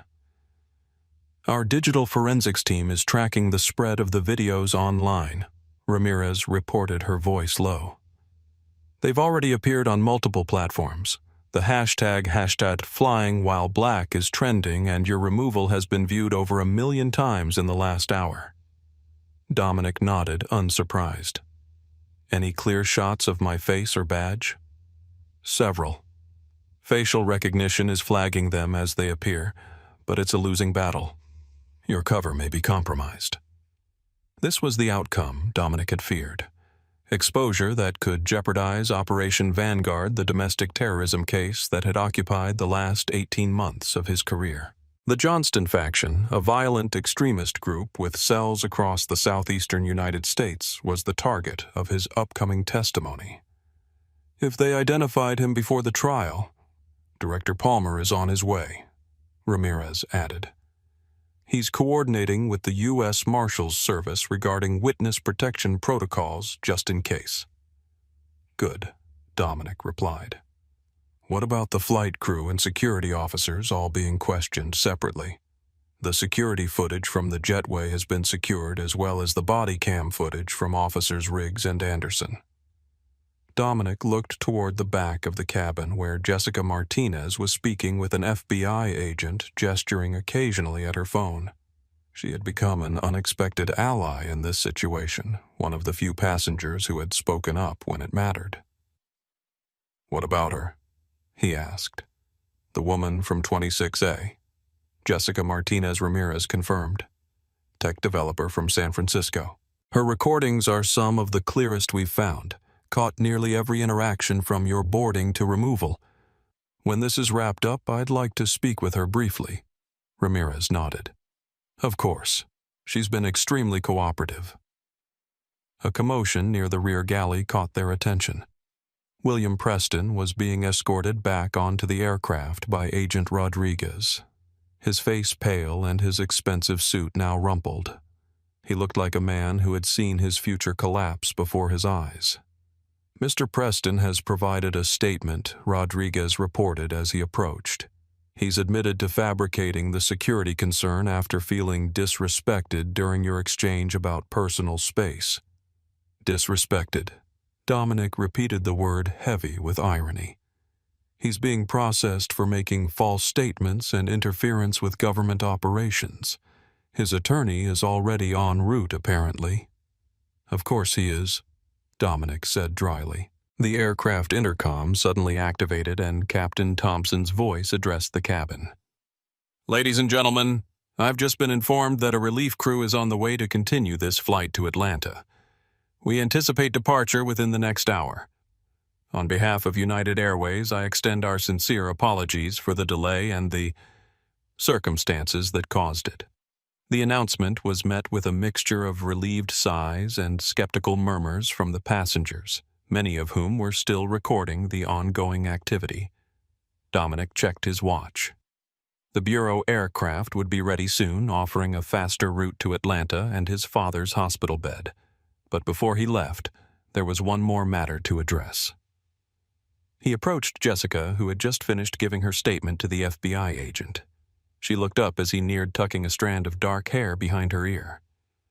"All done?" he asked. "Just finished," she confirmed. "They're keeping copies of everything I recorded." "Thank you," Dominic said sincerely. "Not just for the recordings, but for speaking up when it mattered. Most people don't." Jessica shrugged, though her expression was serious. "I couldn't just sit there. What they did was wrong, and they knew it was wrong. Sometimes you have to say something." "That courage makes a difference," Dominic told her. "More than you might realize." She studied him for a moment. "You know, even before you showed that badge, you handled yourself with incredible dignity. Most people would have lost it." Dominic smiled faintly. "My father taught me that dignity isn't what others grant you. It's what you maintain despite how they treat you. Smart man, your dad." "Yes," Dominic agreed, thoughts returning to his father's hospital bed in Atlanta. "He is." Agent Ramirez approached them. "Agent Reynolds, the Bureau aircraft is ready. We should depart within 15 minutes if you want to make that flight." Dominic nodded. "Thank you." He turned back to Jessica. "Safe travels to Atlanta." "You too," she replied. "I hope, whatever's waiting for you there, I hope it goes well." With a final nod of appreciation, Dominic moved toward the front of the aircraft where Heather Wilson stood with another flight attendant, both watching him with a mixture of fear and shame. "Ms. Wilson," he acknowledged her as he passed. "Agent Reynolds," she replied, her voice barely above a whisper. "I want to apologize for—" "Not now," he interrupted gently. "There will be time for that later in the appropriate forum. Right now, I suggest you focus on cooperating fully with the investigation." She nodded mutely, tears welling in her eyes. As Dominic exited the aircraft, he found Airport Security Director Chen waiting in the jetway, his expression grave. "Agent Reynolds," Chen began. "I want to personally apologize for the actions of my officers. Their behavior was completely unacceptable and does not reflect the standards of our security force, Mr.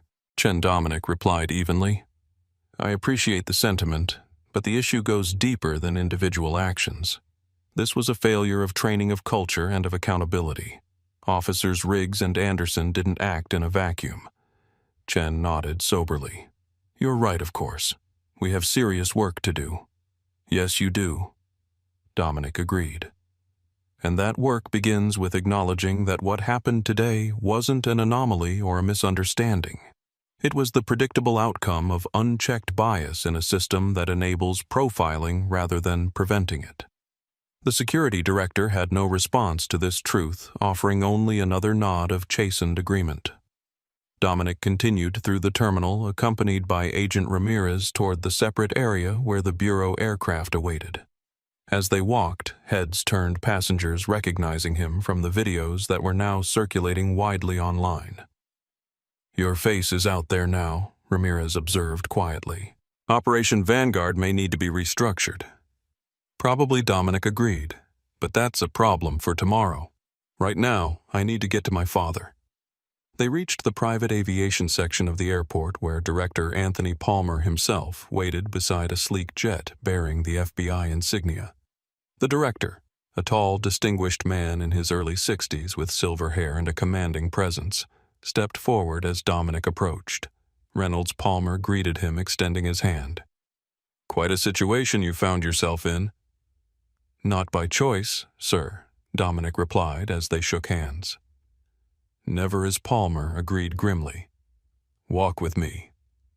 As they moved toward the aircraft, the director spoke in low tones.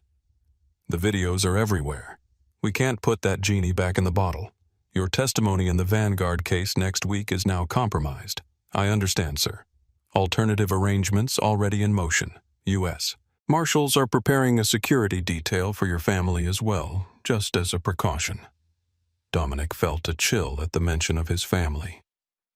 "My sister and father need to be briefed immediately." "It's being handled," Palmer assured him. "In the meantime, this incident has created another kind of opportunity.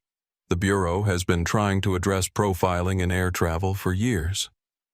Your experience, captured so clearly on video and witnessed by dozens, provides irrefutable evidence of the problem. With respect, sir, I'm more concerned about my father's health than being the poster child for anti-discrimination initiatives right now." Palmer nodded understandingly. "Of course. Family first. But when you're ready, we should discuss how to leverage this situation for positive change." They reached the steps of the aircraft where 2 more agents waited. Palmer placed a hand on Dominic's shoulder. "Get to your father, Reynolds. We'll handle the fallout here." "Thank you, sir." As Dominic boarded the FBI jet, his phone vibrated with an incoming message from his sister Dad's asking for you. "Hurry." With renewed urgency, he settled into his seat, thoughts turning toward Atlanta and away from the storm he was leaving behind in Charlotte. A storm that would continue to grow and spread long after his departure. The investigation had only just begun, but the truth was already emerging, pixel by pixel, witness by witness, revealing a reality that could no longer be denied or ignored. The sterile conference room in the Charlotte FBI field office hummed with tense silence. Around the large table sat the key figures in what had now been officially classified as the United Airways 837 incident. Captain Richard Thompson, Flight Attendant Heather Wilson, Security Officers James Riggs and Tyler Anderson and William Preston. Each had been questioned separately for hours before being brought together for this final confrontation. At the head of the table sat Director Anthony Palmer, his expression grave. To his right was Agent Gabriela Ramirez, and to his left an empty chair, a chair that commanded the attention of everyone present through its very emptiness. The door opened and Dominic Reynolds entered. He had changed from his casual travel clothes into a crisp, dark suit, his FBI badge now openly displayed on his belt. The transformation was striking. From the unassuming passenger they had discriminated against to the federal agent whose authority now held their fates in balance. Agent Reynolds Palmer acknowledged, gesturing to the empty seat. "Thank you for returning from Atlanta." Dominic nodded and took his place, his expression revealing nothing of the emotional 24 hours he had spent at his father's hospital bedside before being called back to Charlotte. "Let's begin," Palmer said, addressing the group. "You've all been questioned individually about your roles in yesterday's incident. You've provided statements and had opportunities to consult with legal representation. This meeting is not about gathering additional evidence. It's about understanding consequences." The word hung in the air like a blade. Agent Reynolds Palmer continued, "Would you like to address the participants?" Dominic surveyed the faces around the table. Thompson looked resigned, his captain's authority diminished to nothing. Heather Wilson's eyes were red-rimmed from crying, her hands clasped tightly in front of her. Riggs and Anderson sat stiffly still, clinging to some semblance of professional pride. William Preston looked like a man watching his life crumble in real time, His expensive suit now rumpled, his confident demeanor shattered. Yesterday, Dominic began his voice calm, but carrying undeniable weight. Each of you made a series of decisions that resulted in the violation of my civil rights, the compromise of a federal investigation, and the public humiliation of an innocent traveler. Those decisions were not made in isolation, nor were they simple mistakes. They were the product of bias, unchecked authority, and a culture that enables discrimination rather than preventing it. No one at the table made eye contact. The truth of his words was undeniable. Captain Thompson Dominic turned his attention to the pilot. You diverted an entire aircraft based on a security concern that was never verified, never documented, and never legitimate. You accepted the word of your flight attendant without question and authorized the removal of a passenger without ever speaking to them directly. Thompson nodded slowly. Yes, sir. I failed in my duty as captain to ensure fair treatment of all passengers. Ms. Wilson. Dominic continued, shifting his gaze to the flight attendant. From the moment I boarded, you applied different standards to me than to other passengers. You scrutinized my compliance while ignoring identical behaviors from others. You escalated a non-situation based on bias rather than evidence. Heather's eyes filled with fresh tears. I didn't think I was. That's precisely the problem, Dominic said evenly. You didn't think about your biases. You acted on them without reflection or consideration. He turned to the security officers. Officers Riggs and Anderson, you had multiple opportunities to assess the situation objectively. Instead, you chose physical force and intimidation from the outset, ignoring witness statements that contradicted your assumptions. You treated me as a threat without evidence, using your authority to demean rather than protect. Riggs shifted uncomfortably. We were following protocol based on the information provided by the flight crew. Protocol does not override common sense or basic rights, Dominic countered. Your badges gave you responsibility, not immunity. Finally, he faced William Preston, who seemed to shrink under his gaze. And Mr. Preston, you deliberately fabricated a security concern because you were uncomfortable sitting next to someone who didn't look or act the way you thought they should. Your false allegations diverted an aircraft, delayed hundreds of passengers, and potentially compromised national security. Preston swallowed hard. I never intended. Intentions don't erase consequences, Dominic interrupted. Your actions have serious implications, both legally and professionally. Director Palmer took over. Those consequences are what we're here to discuss. He opened a folder in front of him.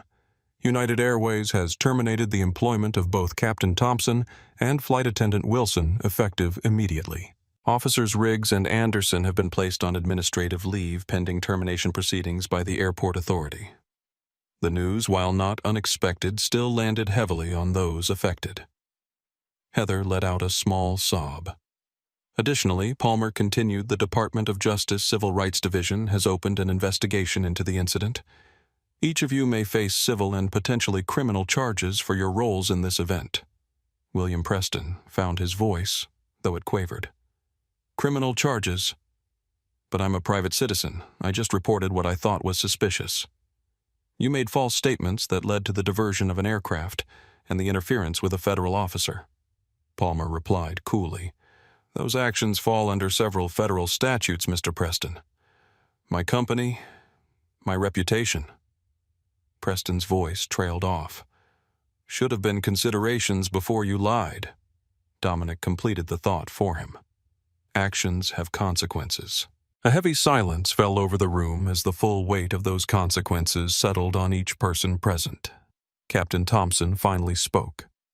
I made a decision based on incomplete information. I failed in my duty as captain to ensure fair treatment of all passengers. He looked directly at Dominic for the first time. I have no excuse to offer, only an apology that I know is insufficient. Dominic acknowledged this with a slight nod, appreciating the captain's straightforward acceptance of responsibility. Heather Wilson wiped her eyes. I've lost everything, she said quietly. My career, my income, my future. And what did I lose? Dominic asked her. My dignity, my rights, my humanity. The opportunity to reach my father's hospital bed when he needed me. Heather had no response, her gaze dropping back to her hands.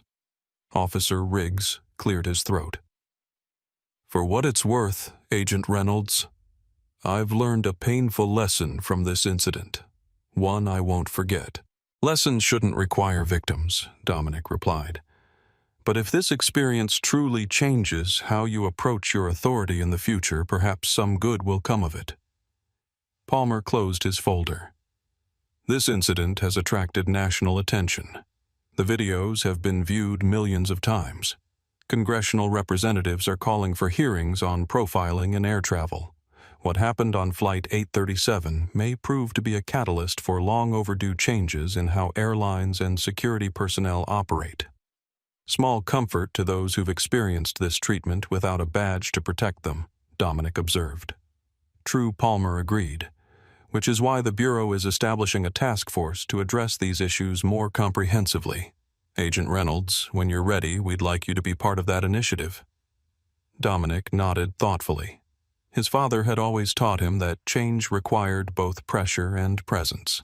Pressure to expose injustice and presence to help shape the solutions. One final note, Palmer addressed the group.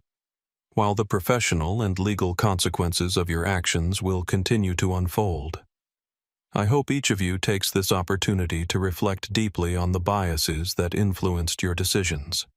Real change begins with that recognition. With that, the meeting was concluded. As the participants were led out by other agents, Dominic remained seated, processing the confrontation that had just occurred. "How's your father?" Palmer asked when they were alone. "Stable," Dominic replied.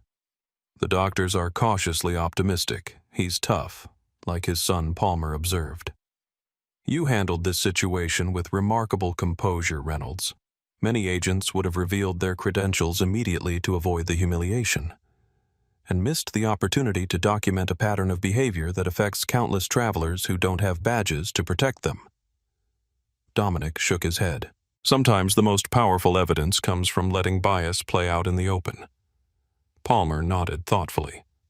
"Operation Vanguard has been restructured.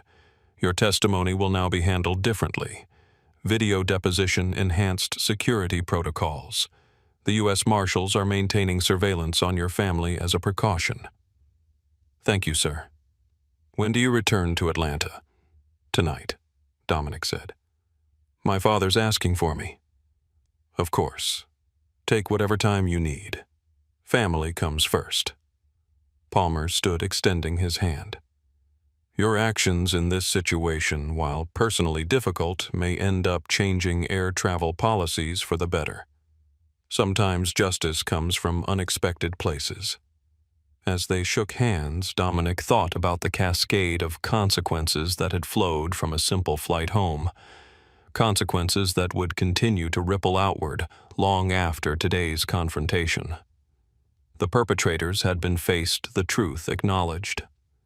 Now the harder work of actual change could begin. The FBI Gulfstream jet cut through the evening sky, its sleek form illuminated by the setting sun as it approached Atlanta. Inside, Dominic Reynolds sat alone, watching the city lights emerge through the gathering dusk.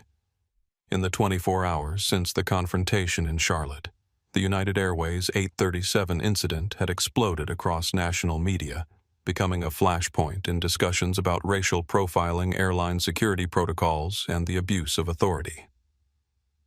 Dominic's phone buzzed with another news alert: FBI agent profiled and removed from United flight, congressional hearing announced. He scrolled through the article briefly before turning off the screen. The story had taken on a life of its own, now beyond his control or influence. His thoughts returned to his father, Robert Reynolds, lying in a hospital bed across town. During his brief visit before being called back to Charlotte, Robert had been weak but lucid, his eyes still sharp despite his failing heart. "So, they threw you off the plane, huh?" his father had asked, a ghost of a smile playing at his lips. "News travels fast," Dominic had replied. "Kiana showed me the video." You handled yourself well, didn't lose your composure. I had a good teacher. Robert had nodded slowly. Dignity under fire. The only thing they can never take from you. Those words echoed in Dominic's mind as the aircraft began its descent. Dignity under fire. It had been his father's mantra throughout a life marked by both achievement and adversity. The first black principal of Atlanta's largest high school facing resistance and resentment with unwavering composure. The jet touched down smoothly at Hartsfield-Jackson International Airport, taxiing toward the private aviation terminal. As Dominic prepared to disembark, the pilot emerged from the cockpit. Agent Reynolds, the pilot, addressed him with noticeable respect. We've been instructed to inform you that there's a car waiting to take you directly to Emory University Hospital. Director Palmer's orders. Thank you, Dominic replied, appreciating the consideration. As he descended the aircraft steps, he was met by a young agent who introduced herself as Special Agent Tessa Collins. I'll be driving you to the hospital, sir, she explained, leading him toward a black SUV. Director Palmer also wanted me to provide you with an update on the situation. Once they were in the vehicle and moving through evening traffic, Collins continued. The videos from Flight 837 have now been viewed over 20 million times across various platforms. United Airways stock dropped 15% today. They've issued a formal apology and announced a comprehensive review of their training and security protocols. Dominic nodded, unsurprised by the corporate fallout, and William Preston. His firm, Preston Financial Solutions, has placed him on indefinite leave. Their statement distances the company from his actions, citing a zero-tolerance policy for discrimination of any kind. The speed with which consequences had manifested was notable but not unexpected. In the digital age, public opinion moved swiftly, and corporate entities responded in kind, if only to protect their own interests. What about the passenger who recorded everything Jessica Martinez Dominic asked? She's been interviewed by several news outlets.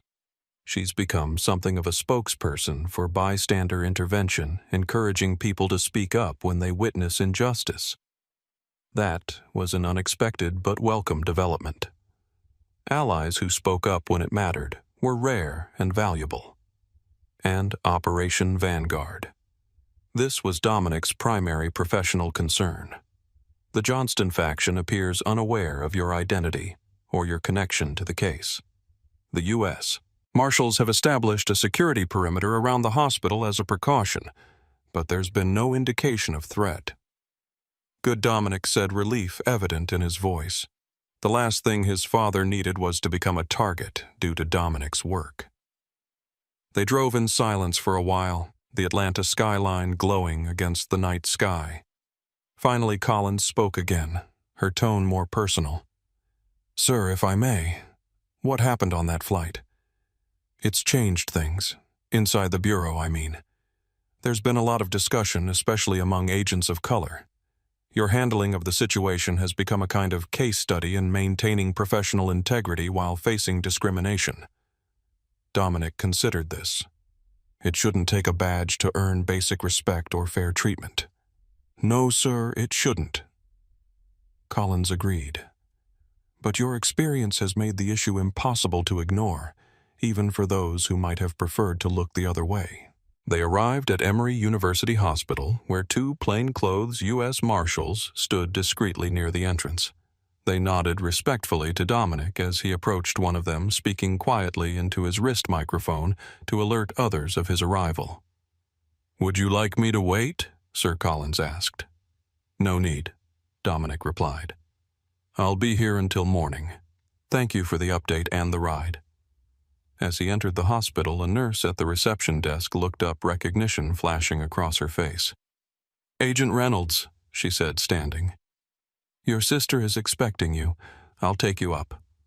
The deference was new, a response not to him as a person, but to his now public identity as the FBI agent from the viral videos.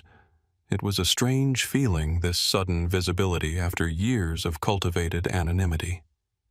The elevator rose smoothly to the cardiac care unit where Kiana waited in the corridor outside their father's room. She embraced him tightly. "You're all over the news," she whispered. "Dad's been watching. He's proud of you, though he won't say it directly." "How is he?" Dominic asked the only question that truly mattered to him in that moment. "Better. The new medication seems to be working. His blood pressure has stabilized." She stepped back, studying her brother's face. "And you? How are you holding up with all this attention?" Dominic shrugged slightly. "It's not about me anymore. It's become something bigger." "It was always something bigger," Kiana corrected him. "You just happened to be the one who exposed it in a way people couldn't ignore." They entered the hospital room together.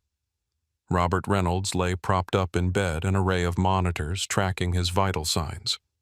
Despite his condition, his eyes were alert and focused, brightening as they fell on his son.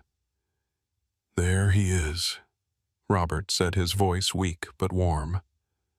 "The man who shut down an airline with just a badge." "The airline's still operating?" Dad Dominic replied with a small smile. "Just with a few less employees than before. Sit down, tell me everything," Robert insisted. "The news only gives half the story." As Dominic settled into the chair beside his father's bed, he felt the weight of the past 2 days begin to lift. Here in this quiet room with the two people who knew him best, he wasn't Agent Reynolds of the viral video, or the catalyst for a national conversation about profiling. He was simply a son, a brother, a man returning to the foundation that had shaped his character and principles.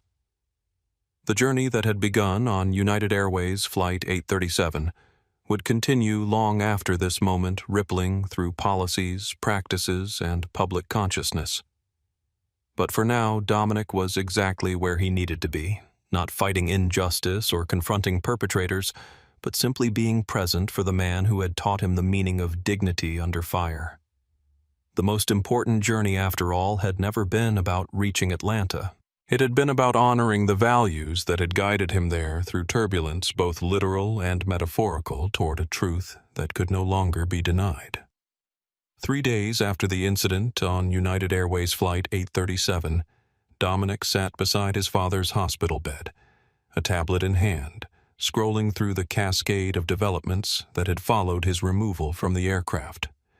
Robert Reynolds was recovering steadily, his condition upgraded from critical to stable, allowing Dominic to divide his attention between family care and professional aftermath. "Look at this," Dominic said, turning the tablet so his father could see the screen. United Airways CEO Thomas Miller just announced a comprehensive overhaul of their training protocols and security procedures. Robert adjusted his glasses to read the statement. "What occurred on Flight 837 represents a profound failure of our values and standards. We are implementing immediate changes to ensure such discrimination never again occurs on our aircraft." Words, Robert commented skeptically. "Companies are good at words when the cameras are rolling." "There's more," Dominic continued. "They've appointed an independent oversight committee to review all passenger removal incidents from the past 5 years, specifically looking for patterns of bias. And they've committed to publishing the findings along with concrete steps for reform." Robert raised an eyebrow, impressed, despite his skepticism. "That's more substantial. Public accountability makes a difference." The hospital room television, muted but visible from the bed, showed a news anchor speaking earnestly, the chyron below, reading FBI agent profiled congressional hearings scheduled. Video footage of the Charlotte airport played beside her, showing Dominic being escorted by security officers. "You're famous now," Robert observed dryly. "How's that working out for Operation Vanguard?" Dominic set down the tablet with a sigh. "It's complicated. My testimony has been restructured. Video deposition instead of in-person appearance. Additional security protocols. The trial proceeds next week, but my role in it has changed significantly. And the Johnston faction. No indication they've identified me yet, but the Bureau isn't taking chances. Hence the U.S. Marshals outside your door." Robert nodded thoughtfully. a small price to pay for the changes this incident might bring about. That's what Director Palmer said. Dominic agreed. He called it a catalyst moment, when public attention creates an opportunity for reforms that were previously impossible to implement. Their conversation was interrupted by a knock at the door. Kiana entered carrying a tray of coffee cups. "You two solving the world's problems again?" she asked with affectionate mockery. "Just watching your brother's newfound celebrity status unfold," Robert replied, gesturing toward the television. Kiana handed them each a coffee. "It's not just the airline, you know. This story has touched a nerve everywhere. People are sharing their own experiences with profiling, in stores, at security checkpoints, and first-class cabins. It's like a dam broke." Dominic nodded soberly. "What happened to me happens to people every day. The only difference is I had a badge that forced them to confront their biases. And cameras," Kiana added. "Don't underestimate the power of those videos. Seeing discrimination happen in real time, watching your composure against their escalating hostility, it creates an undeniable record." The tablet chimed with another news alert. Dominic glanced at the screen. William Preston's firm has officially terminated his employment.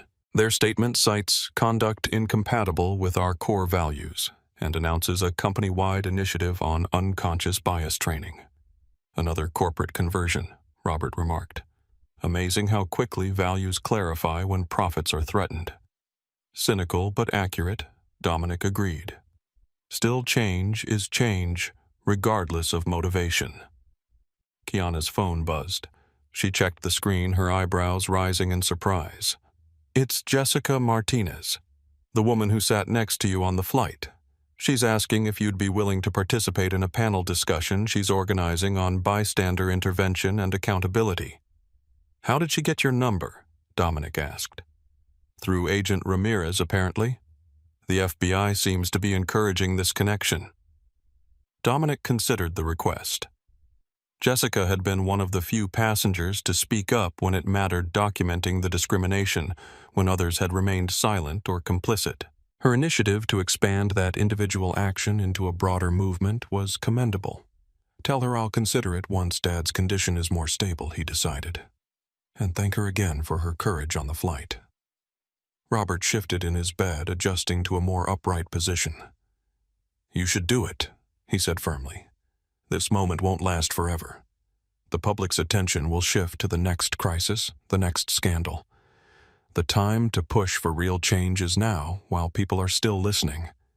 Dominic recognized the familiar determination in his father's voice, the same tone that had pushed for integration of faculty housing at his high school in the 1970s, that had demanded curriculum reforms in the 1980s, that had never stopped believing in the possibility of progress, however incremental. "You're right," Dominic acknowledged. "As always." The tablet chimed again with another news alert. "Airport security officers fired. Civil rights investigation launched." "Officers Riggs and Anderson?" Kiana asked. Dominic nodded, scanning the article. "The Charlotte Airport Authority terminated them this morning. The Department of Justice Civil Rights Division has opened a formal investigation into their actions and the broader patterns of enforcement at the airport." "And what about the flight attendant?" "The one who started all this?" Robert asked. "Heather Wilson." Dominic supplied the name. "She was fired immediately. According to this, she's issued a public apology and has requested to meet with me personally." "Are you going to do it?" Kiana asked. Dominic was silent for a moment, weighing the question. "I'm not sure yet. Part of me thinks it would just be performative, more about alleviating her guilt than creating actual change. Or it could be a genuine opportunity for her to learn," Robert suggested. "People can change when confronted with the consequences of their actions. Not all, but some." "I'll think about it," Dominic promised. The television in the corner switched to a new segment showing the United Airways corporate headquarters, surrounded by protesters, carrying signs with messages like, "Flying while black shouldn't be a crime and accountability now." The movement had grown beyond Dominic's individual experience, evolving into a broader demand for fundamental reforms. Congress is holding hearings next month, Dominic noted, reading another update. The House Transportation Committee wants me to testify about the incident and its implications for air travel regulations. Will you do it? Kiana asked. If it might help create actual change, yes. Dominic set down the tablet, suddenly weary of the constant updates and escalating attention. But right now my priority is right here in this room. Robert reached out, placing his hand over his son's. I'm not going anywhere just yet, he assured him. The doctors say the new medication is working. My heart's stronger than they expected. Stubborn, you mean? Kiana corrected with affectionate exasperation. Reynolds' men don't give up easily. Robert agreed with a small smile. Whether it's fighting heart failure or challenging discrimination at 30,000 feet. The afternoon sun slanted through the hospital window, casting long shadows across the room. Outside, beyond the glass and the confines of this quiet space, the wider impact of United Airways Flight 837 continued to unfold. In corporate boardrooms, government hearings, social media discussions, and individual reflections. What had begun as one man's humiliating removal from an aircraft had catalyzed a national conversation about who belongs in which spaces, whose comfort matters, and how bias shapes everyday interactions. The videos continued to circulate, the hashtags continued to trend, and the pressure for substantive change continued to build. For Dominic, watching this unfold from his father's hospital room, the wider impact was both gratifying and sobering. The incident had exposed truths that many had long denied or minimized.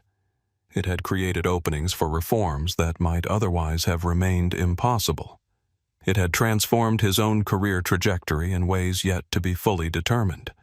But most importantly, it had validated the principle his father had instilled in him from childhood, that dignity maintained in the face of injustice was not just a personal virtue but a powerful catalyst for change. Sometimes the most effective response to discrimination wasn't outrage or retaliation, but the steady, undeniable witness of one's own humanity, a truth that no badge, uniform, or authority could diminish. As the day's light faded into evening, Dominic remained beside his father, their conversation shifting from the public aftermath to family matters, personal memories, and quiet reflections. The wider world, with all its reactions and repercussions, could wait. For now, what mattered most was here in this room, in the presence of the man who had taught him how to stand tall when others tried to diminish him. The journey that had begun on United Airways Flight 837 was far from over, its ultimate destination still unknown. But in this moment of pause and connection, Dominic found renewed clarity about the path forward, not just for himself, but for all those who would benefit from the changes his experience might help bring about. 1 week after the incident on United Airways Flight 837, as autumn leaves drifted past the hospital window, Robert Reynolds was discharged from Emory University Hospital. His condition, while still requiring careful monitoring, had stabilized enough for him to return home. Dominic stood beside his father's wheelchair, standard hospital protocol, despite Robert's insistence that he could walk perfectly well on his own. "This is unnecessary," Robert grumbled, though there was no real annoyance in his tone. "Hospital policy," Dominic reminded him. "Besides, consider it a rare opportunity to be chauffeured by an FBI agent." "There's nothing rare about it anymore," Robert replied wryly. "I've got U.S. Marshals watching my house, and FBI agents checking my mail. I'm the most securely guarded retired high school principal in Georgia." Kiana walked alongside them, carrying a bag of medications and discharge papers. "The security is temporary, Dad. Just until Dominic's testimony in the Johnston case is complete." I know," Robert conceded. Small price to pay considering the alternatives. They reached the hospital exit where a black SUV waited, a plainclothes U.S. Marshal standing beside it. The Marshal nodded respectfully as they approached. "Mr. Reynolds," he greeted Robert. "Agent Reynolds, Ms. Reynolds. Everything's secure." As they helped Robert into the vehicle, Dominic noticed a small group of reporters gathered at the edge of the hospital property, cameras raised as they recognized him. The United Airways incident remained front-page news, with public interest intensifying rather than diminishing as new details emerged. "Your fan club is here," Robert noted as Dominic slid into the seat beside him. "Not my choice," Dominic replied, signaling to the marshal to drive. The SUV pulled away from the hospital, leaving the reporters behind. As they traveled through Atlanta toward Robert's home in the historic West End neighborhood, the three Reynolds sat in comfortable silence, each processing the events of the past week in their own way. Finally, Robert spoke. "I watched all the videos, you know. Every angle, every moment. Kiana showed them to me." Dominic glanced at his sister, who shrugged unapologetically. He insisted she said. "I wanted to see exactly what happened," Robert continued. "Wanted to see how my son handled himself when faced with the same garbage I've dealt with my whole life." There was something in his father's tone, a note of assessment that made Dominic straighten slightly as he had as a boy when Robert was about to deliver an important lesson or evaluation. And Dominic asked. A smile spread slowly across Robert's face. Not the polite, measured smile he showed to the world, but the full, genuine expression of pride he reserved for his children's greatest achievements. "You did good, son. Real good. You stood your ground without losing your dignity. You let them reveal themselves without stooping to their level. You used the power you had not just for yourself, but to expose a truth that might help others." The words washed over Dominic like a blessing settling deep in places that even his professional accomplishments had never quite reached. His father's approval had always mattered more than any commendation or recognition the Bureau could offer. "I had a good teacher," Dominic said simply. Robert nodded, acknowledging the tribute. "You remember what I told you when you were 12? After that security guard followed us through Macy's." "I remember," Dominic confirmed. It had been one of those formative moments, watching his father dignified in a well-pressed suit being treated like a potential thief while white shoppers browsed unbothered. "You said dignity isn't what others grant you. It's what you maintain despite how they treat you." "That's right," Robert agreed.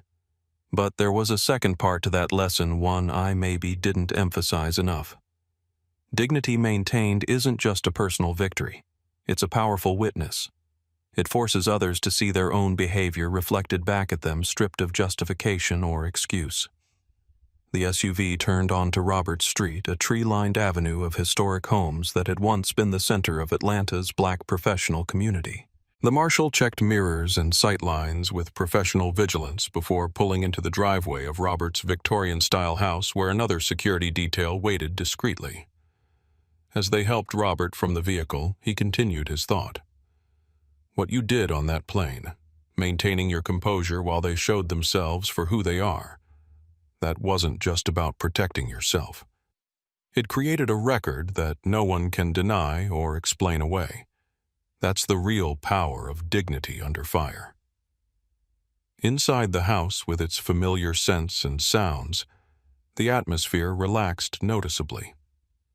Robert settled into his favorite armchair in the living room, while Kiana went to prepare lunch and the security personnel established their positions outside. Dominic sat across from his father, considering his words. "The Bureau wants me to become the face of their new initiative on transportation security reform," he said after a moment. "Director Palmer believes my experience could drive meaningful changes in training and protocols." "And how do you feel about that?" Robert asked. "Conflicted," Dominic admitted. "On one hand, it's an opportunity to create real change in a system that affects thousands of people every day. On the other hand, you didn't ask to become a symbol or a cause." Robert completed the thought. "You were just trying to get home to your family." "Exactly." Robert studied his son thoughtfully. "You know, when I became the first black principal at Westwood High, I faced a similar choice. I could either be just a principal, Focus on my job, avoid controversy, keep my head down. Or I could use my position to change the system from within to create opportunities that wouldn't exist otherwise. You chose the latter, Dominic noted. I did, Robert confirmed.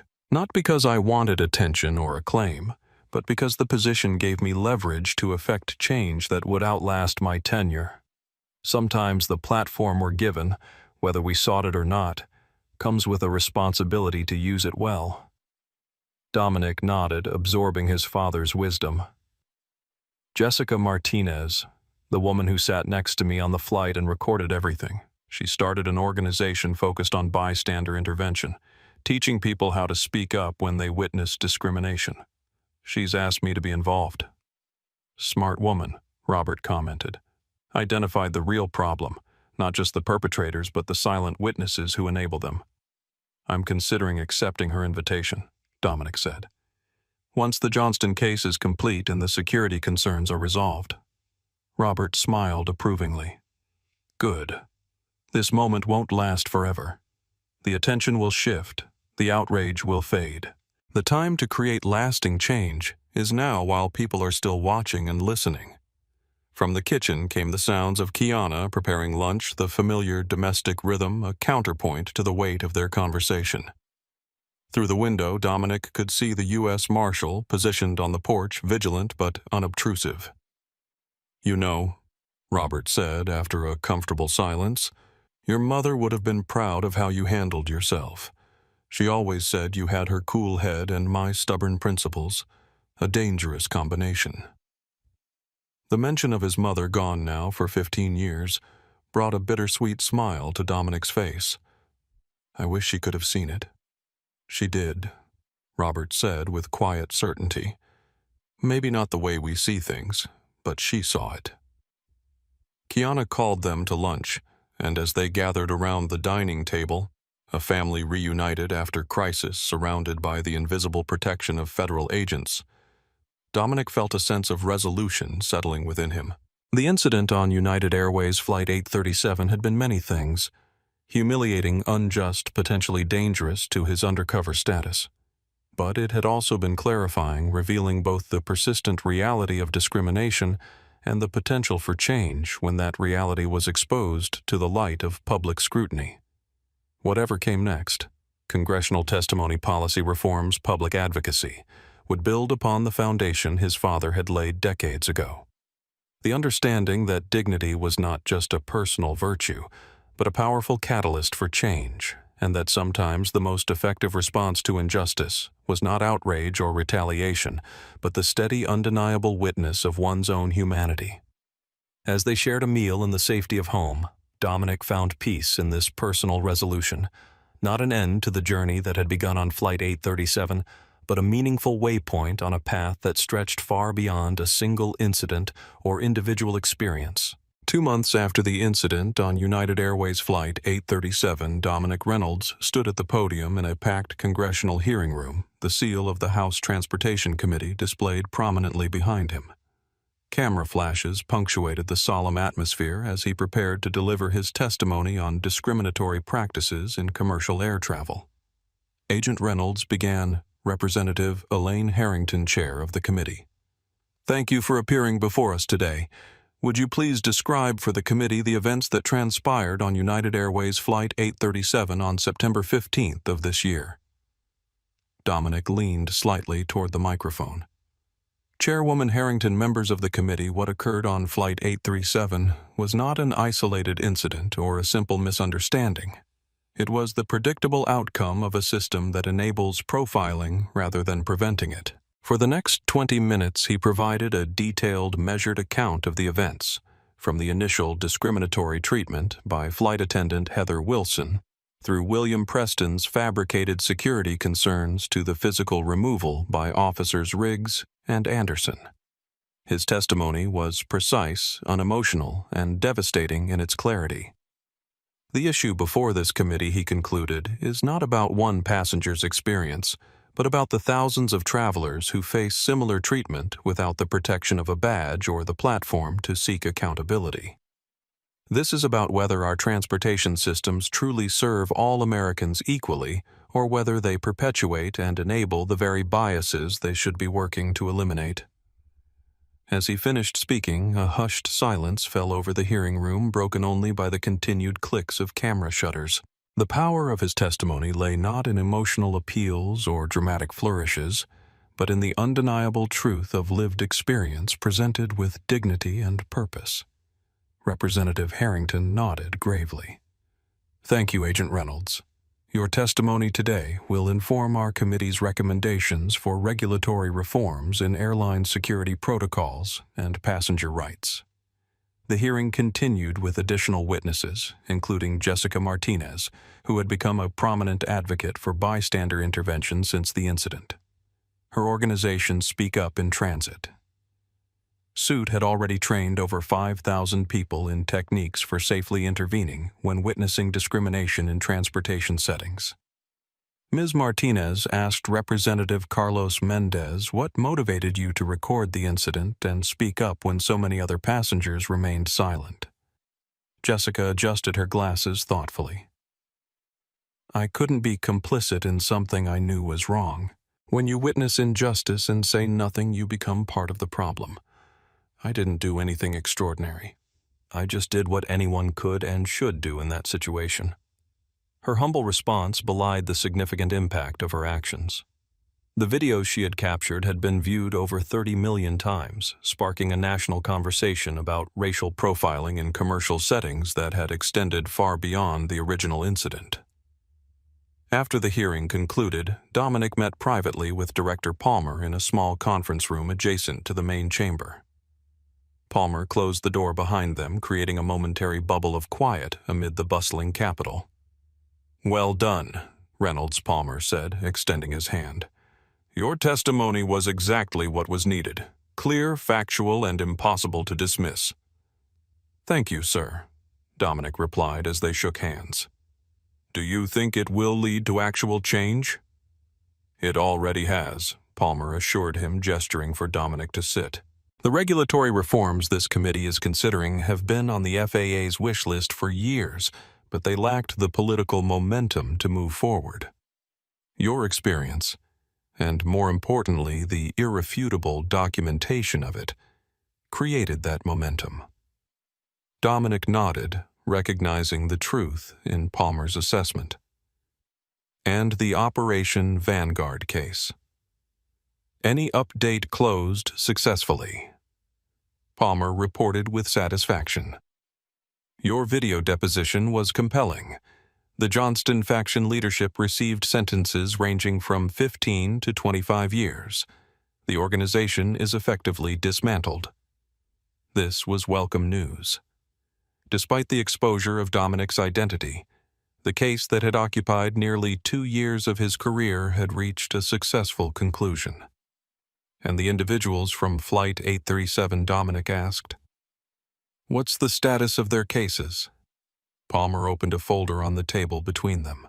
Heather Wilson pled guilty to federal charges of making false statements and interfering with a federal officer. 18 months, probation, 200 hours of community service, and permanent disqualification from working in commercial aviation. Seems appropriate, Dominic commented. William Preston faces more serious charges. Palmer continued. The U.S. Attorney's Office has charged him with making false statements, interference with a flight crew, and civil rights violations.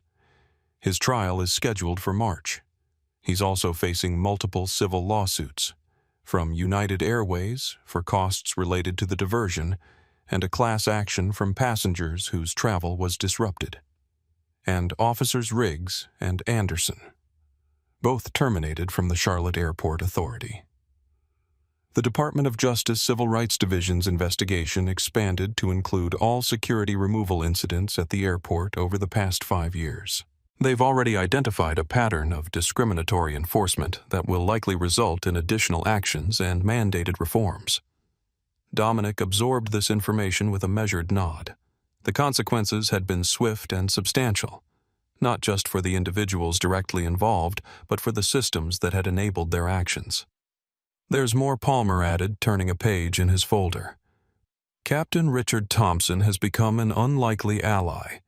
After his termination from United Airways, he began speaking out about the pressures on flight crews to accommodate prejudiced passengers and the lack of clear protocols for evaluating security concerns. He's now consulting with several airlines on their training programs. "That's unexpected," Dominic admitted.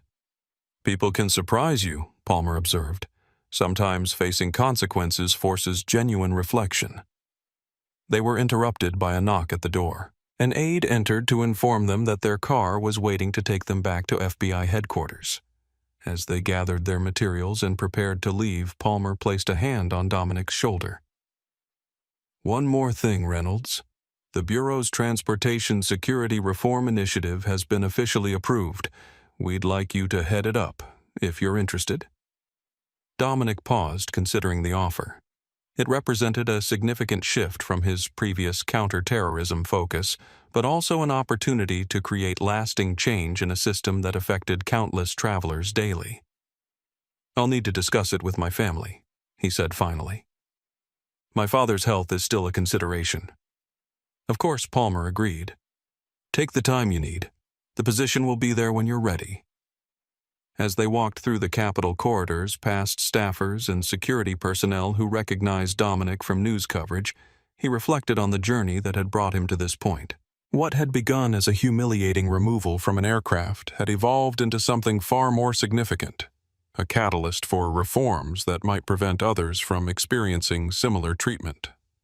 Justice in this case had not been solely about punishment for wrongdoing, though that had certainly occurred. It had been about creating accountability, exposing hidden patterns, and using that exposure to drive meaningful change. It had been about transforming individual suffering into collective progress, a process his father had engaged in throughout his career in education. The autumn sun was bright as they emerged from the Capitol building, casting long shadows across the historic grounds. Justice had been served not just for Dominic Reynolds personally, but for the principle that dignity and equal treatment should not depend on the color of one's skin or the authority of one's badge. The journey was far from complete, but an important milestone had been reached, one that would ripple through policies, practices, and public consciousness long after the cameras stopped rolling and the headlines moved on to other stories. 6 months after the United Airways Flight 837 incident, Dominic Reynolds stood before a diverse group of airline executives, security personnel, and transportation regulators in the main conference room at FAA headquarters in Washington, D.C. Behind him, a large screen displayed the title of the presentation, "Beyond Bias: Reimagining Security and Service in Commercial Aviation." The changes we're discussing today aren't about political correctness or public relations. Dominic stated, his voice carrying authority born of experience. They're about effectiveness, accuracy, and true security. Bias doesn't just harm individuals. It undermines the very systems we've built to keep air travel safe. As the newly appointed special advisor to the FBI's Transportation Security Reform Initiative, Dominic had spent the past 4 months developing comprehensive recommendations for industry-wide changes. Today marked the official unveiling of those recommendations to key stakeholders who had the power to implement them. Our extensive review of passenger removal incidents over the past decade revealed disturbing patterns. He continued advancing to a slide showing statistical analysis. Black passengers were 6.4 times more likely to be removed from flights than white passengers for comparable behaviors. Middle Eastern and South Asian passengers faced similar disparities, particularly after being flagged for suspicious behavior that upon review consisted of nothing more than speaking their native language or wearing traditional religious attire. The data was compelling and irrefutable. Many in the audience shifted uncomfortably in their seats, confronted with evidence that could not be dismissed as anecdotal or isolated.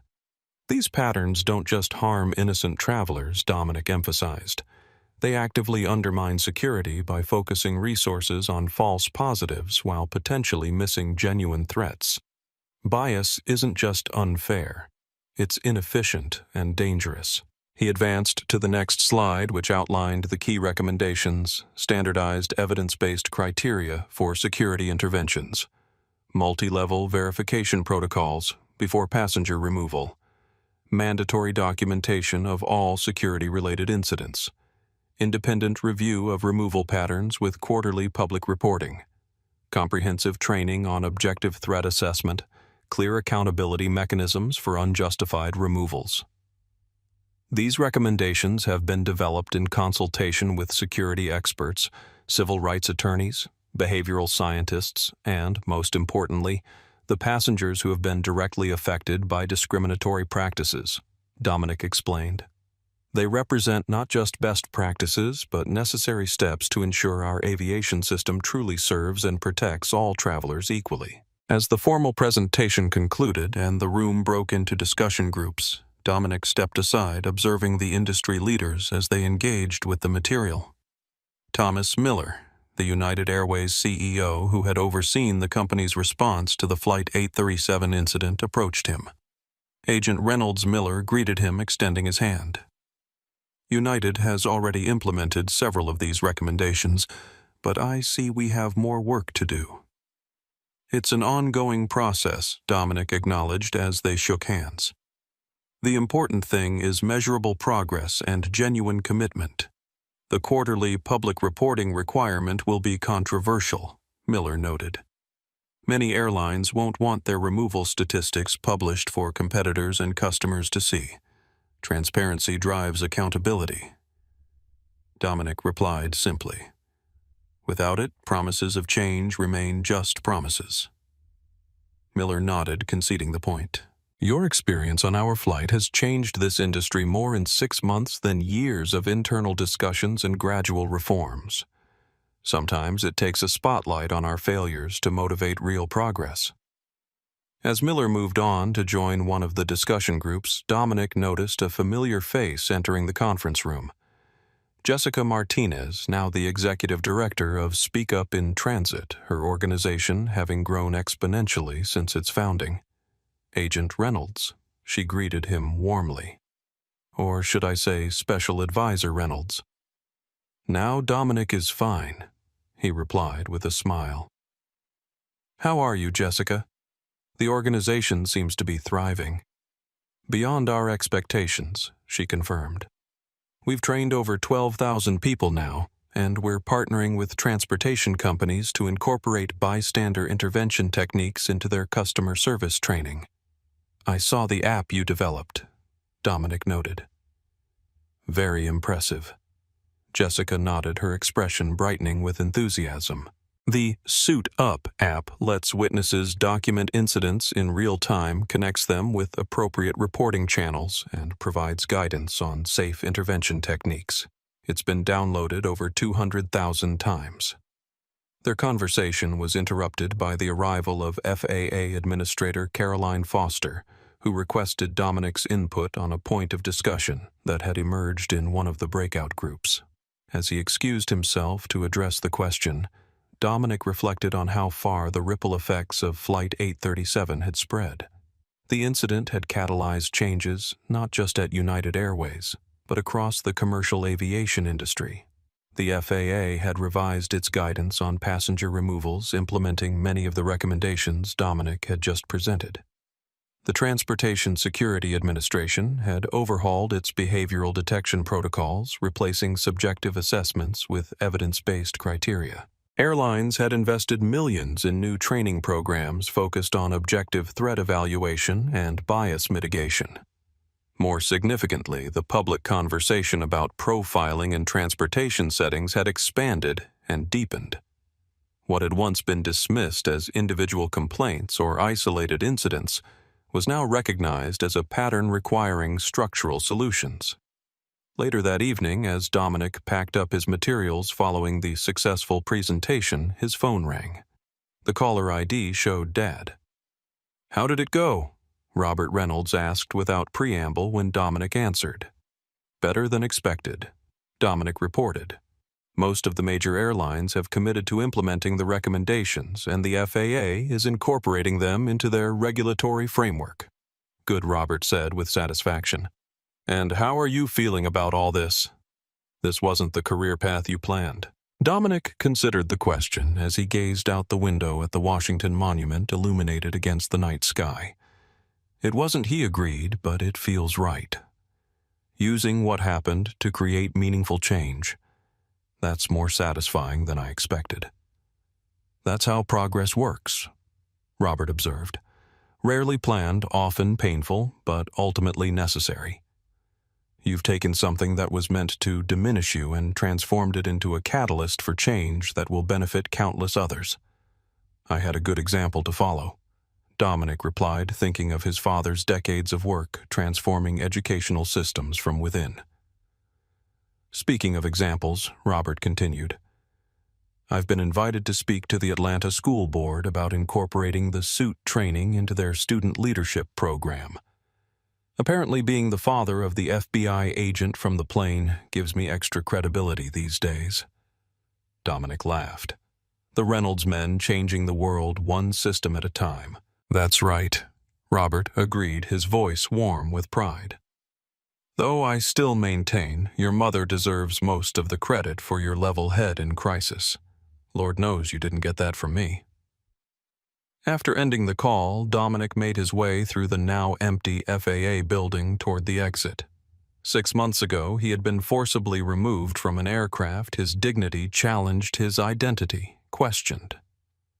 Today, he had stood before leaders of the very industry that had failed him, guiding them toward substantive reforms that would reshape policies and practices nationwide. The change wasn't perfect or complete. No single initiative could eliminate biases deeply embedded in individuals and institutions. But it was real, measurable, and continuing to expand.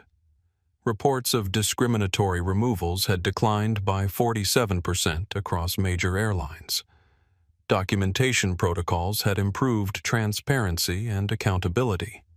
Training programs were being revised based on evidence rather than assumptions. Most importantly, passengers who might have suffered in silence now had pathways to report incidents, resources to support their claims, and growing confidence that their experiences would be taken seriously.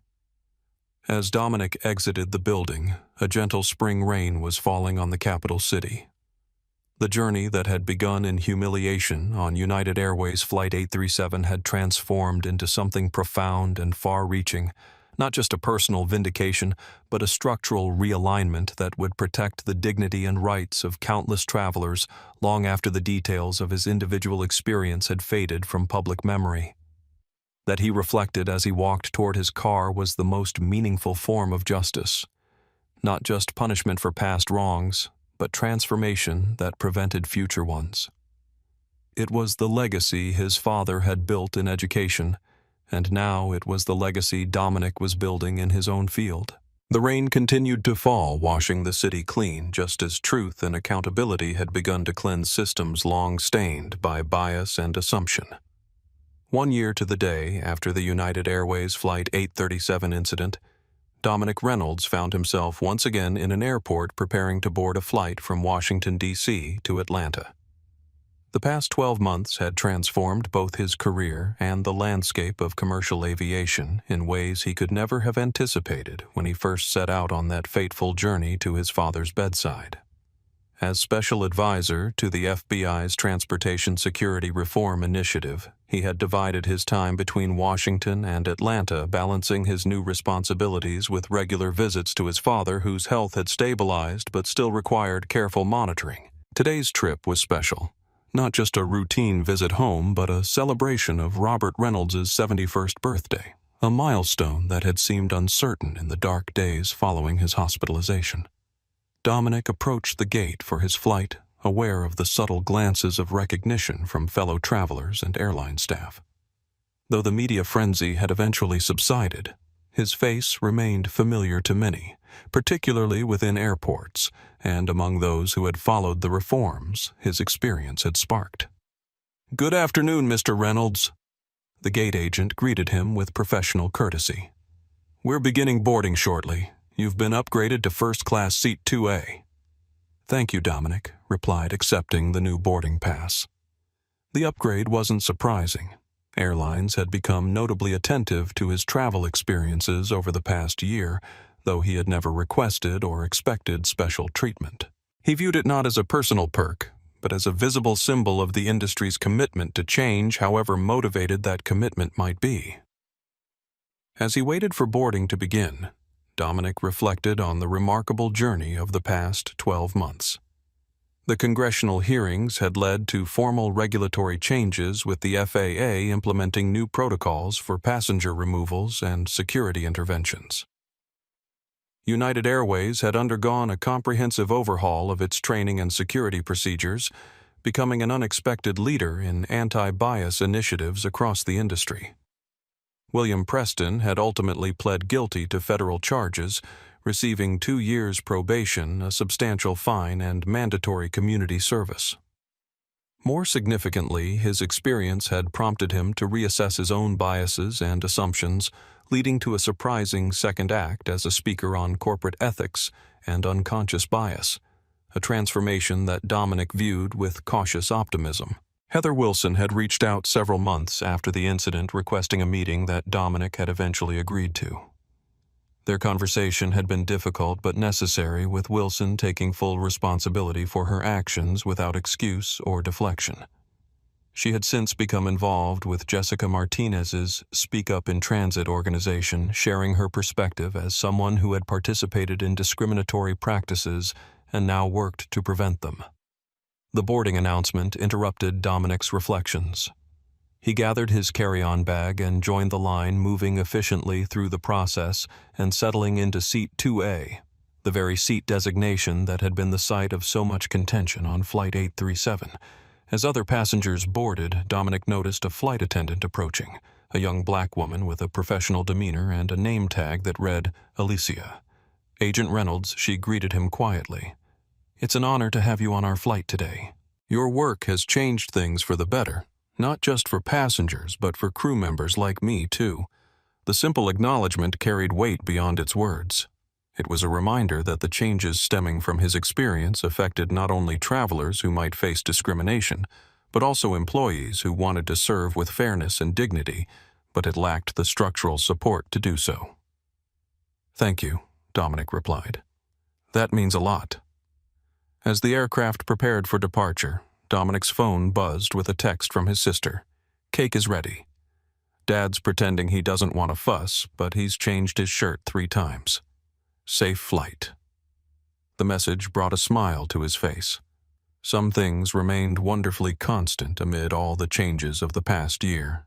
His father's mixture of humility and pride, Kiana's affectionate teasing, the warmth of family that had sustained him through the most challenging moments of his career. The flight took off smoothly, climbing through clouds into clear blue skies. Dominic opened his laptop to review some materials for an upcoming presentation to new FBI recruits about bias recognition and intervention, another outgrowth of his experience that was reshaping not just aviation security, but law enforcement training more broadly. Midway through the flight, the captain's voice came over the intercom. "Ladies and gentlemen, this is Captain Michael Rodriguez speaking. Some of you might recognize that name. I was the first officer who came to check on a situation in the cabin during the now famous Flight 837 incident last year." Dominic looked up, surprised by the unexpected connection. "I just wanted to say that it's an honor to have Special Advisor Reynolds on board with us today." Rodriguez continued. "The changes that have come about because of that incident have made us better, as an airline, as a security system, and as individuals. It's a reminder that sometimes the path to improvement requires confronting uncomfortable truths about ourselves and our practices." A murmur of recognition rippled through the cabin, and several passengers turned to look at Dominic, who acknowledged them with a modest nod. As the flight continued toward Atlanta, Dominic's thoughts turned to a conversation he'd had with his father just after Robert's release from the hospital a year ago. They had been sitting on the porch of the family home watching evening settle over the neighborhood, when Robert had shared a perspective that continued to guide Dominic's approach to his work. "You know," son Robert had said, "what happened on that plane wasn't just about you or about those particular people who treated you badly. It was about a system that allowed it to happen, that expected it to happen.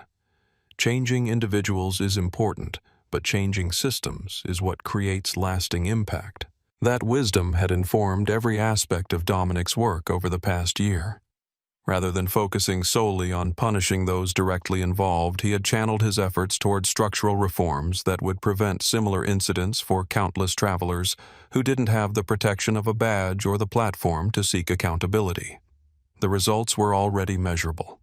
A 62% reduction in disputed passenger removals across major airlines.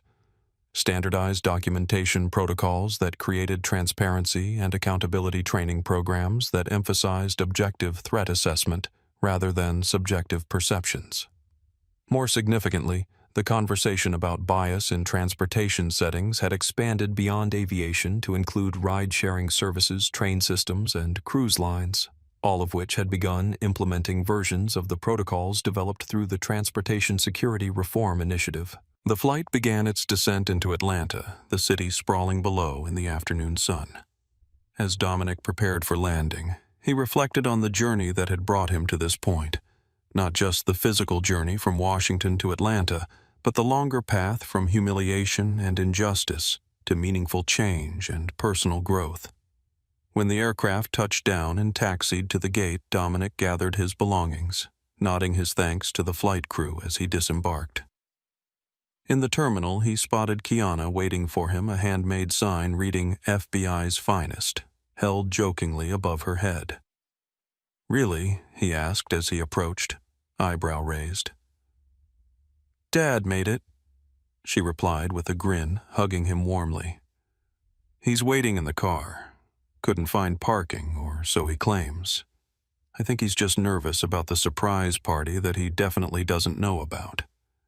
As they walked through the terminal toward the exit, Kiana updated him on family news and birthday preparations.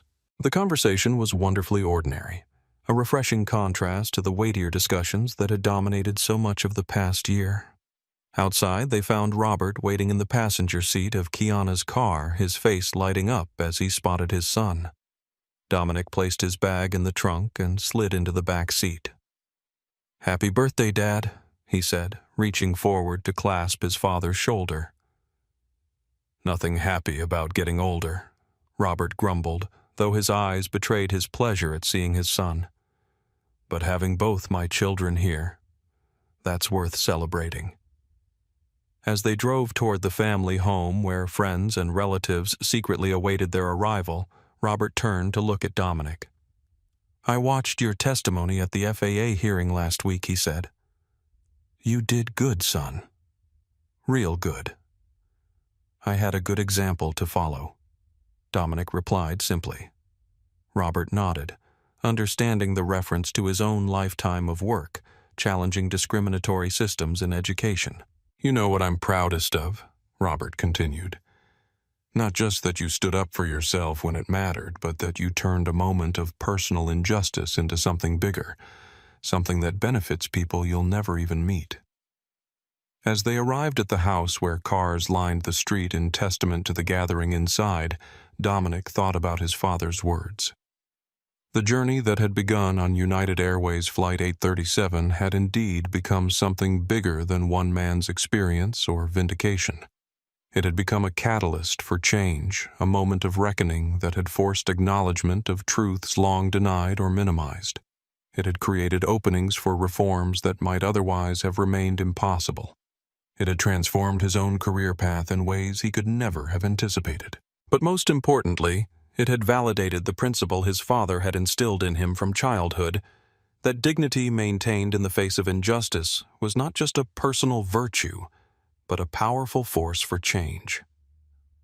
Sometimes the most effective response to discrimination wasn't outrage or retaliation, but the steady, undeniable witness of one's own humanity, a truth that no badge, uniform, or authority could diminish.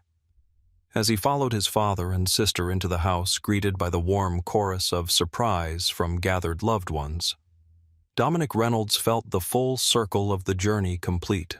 From humiliation to vindication, from individual injustice to structural reform, from personal crisis to professional purpose, the path had been neither straight nor easy, but it had led to a resolution more meaningful and far-reaching than he could have imagined when it began.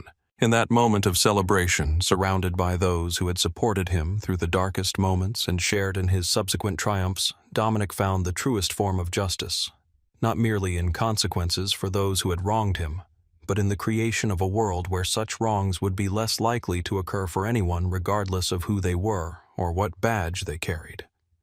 That was a legacy worth building, a resolution worth fighting, for a future worth believing in. The story of United Airways Flight 837 and Special Agent Dominic Reynolds continues to inspire travelers and transportation professionals alike. Their experience demonstrates how one person's dignity under fire can transform an industry and protect thousands of future passengers from discrimination. If you've witnessed or experienced profiling while traveling, remember, speaking up matters. Recording creates accountability, and your voice can drive meaningful change. Like, subscribe, and share this video to spread awareness about the ongoing work toward truly equal treatment in our transportation systems.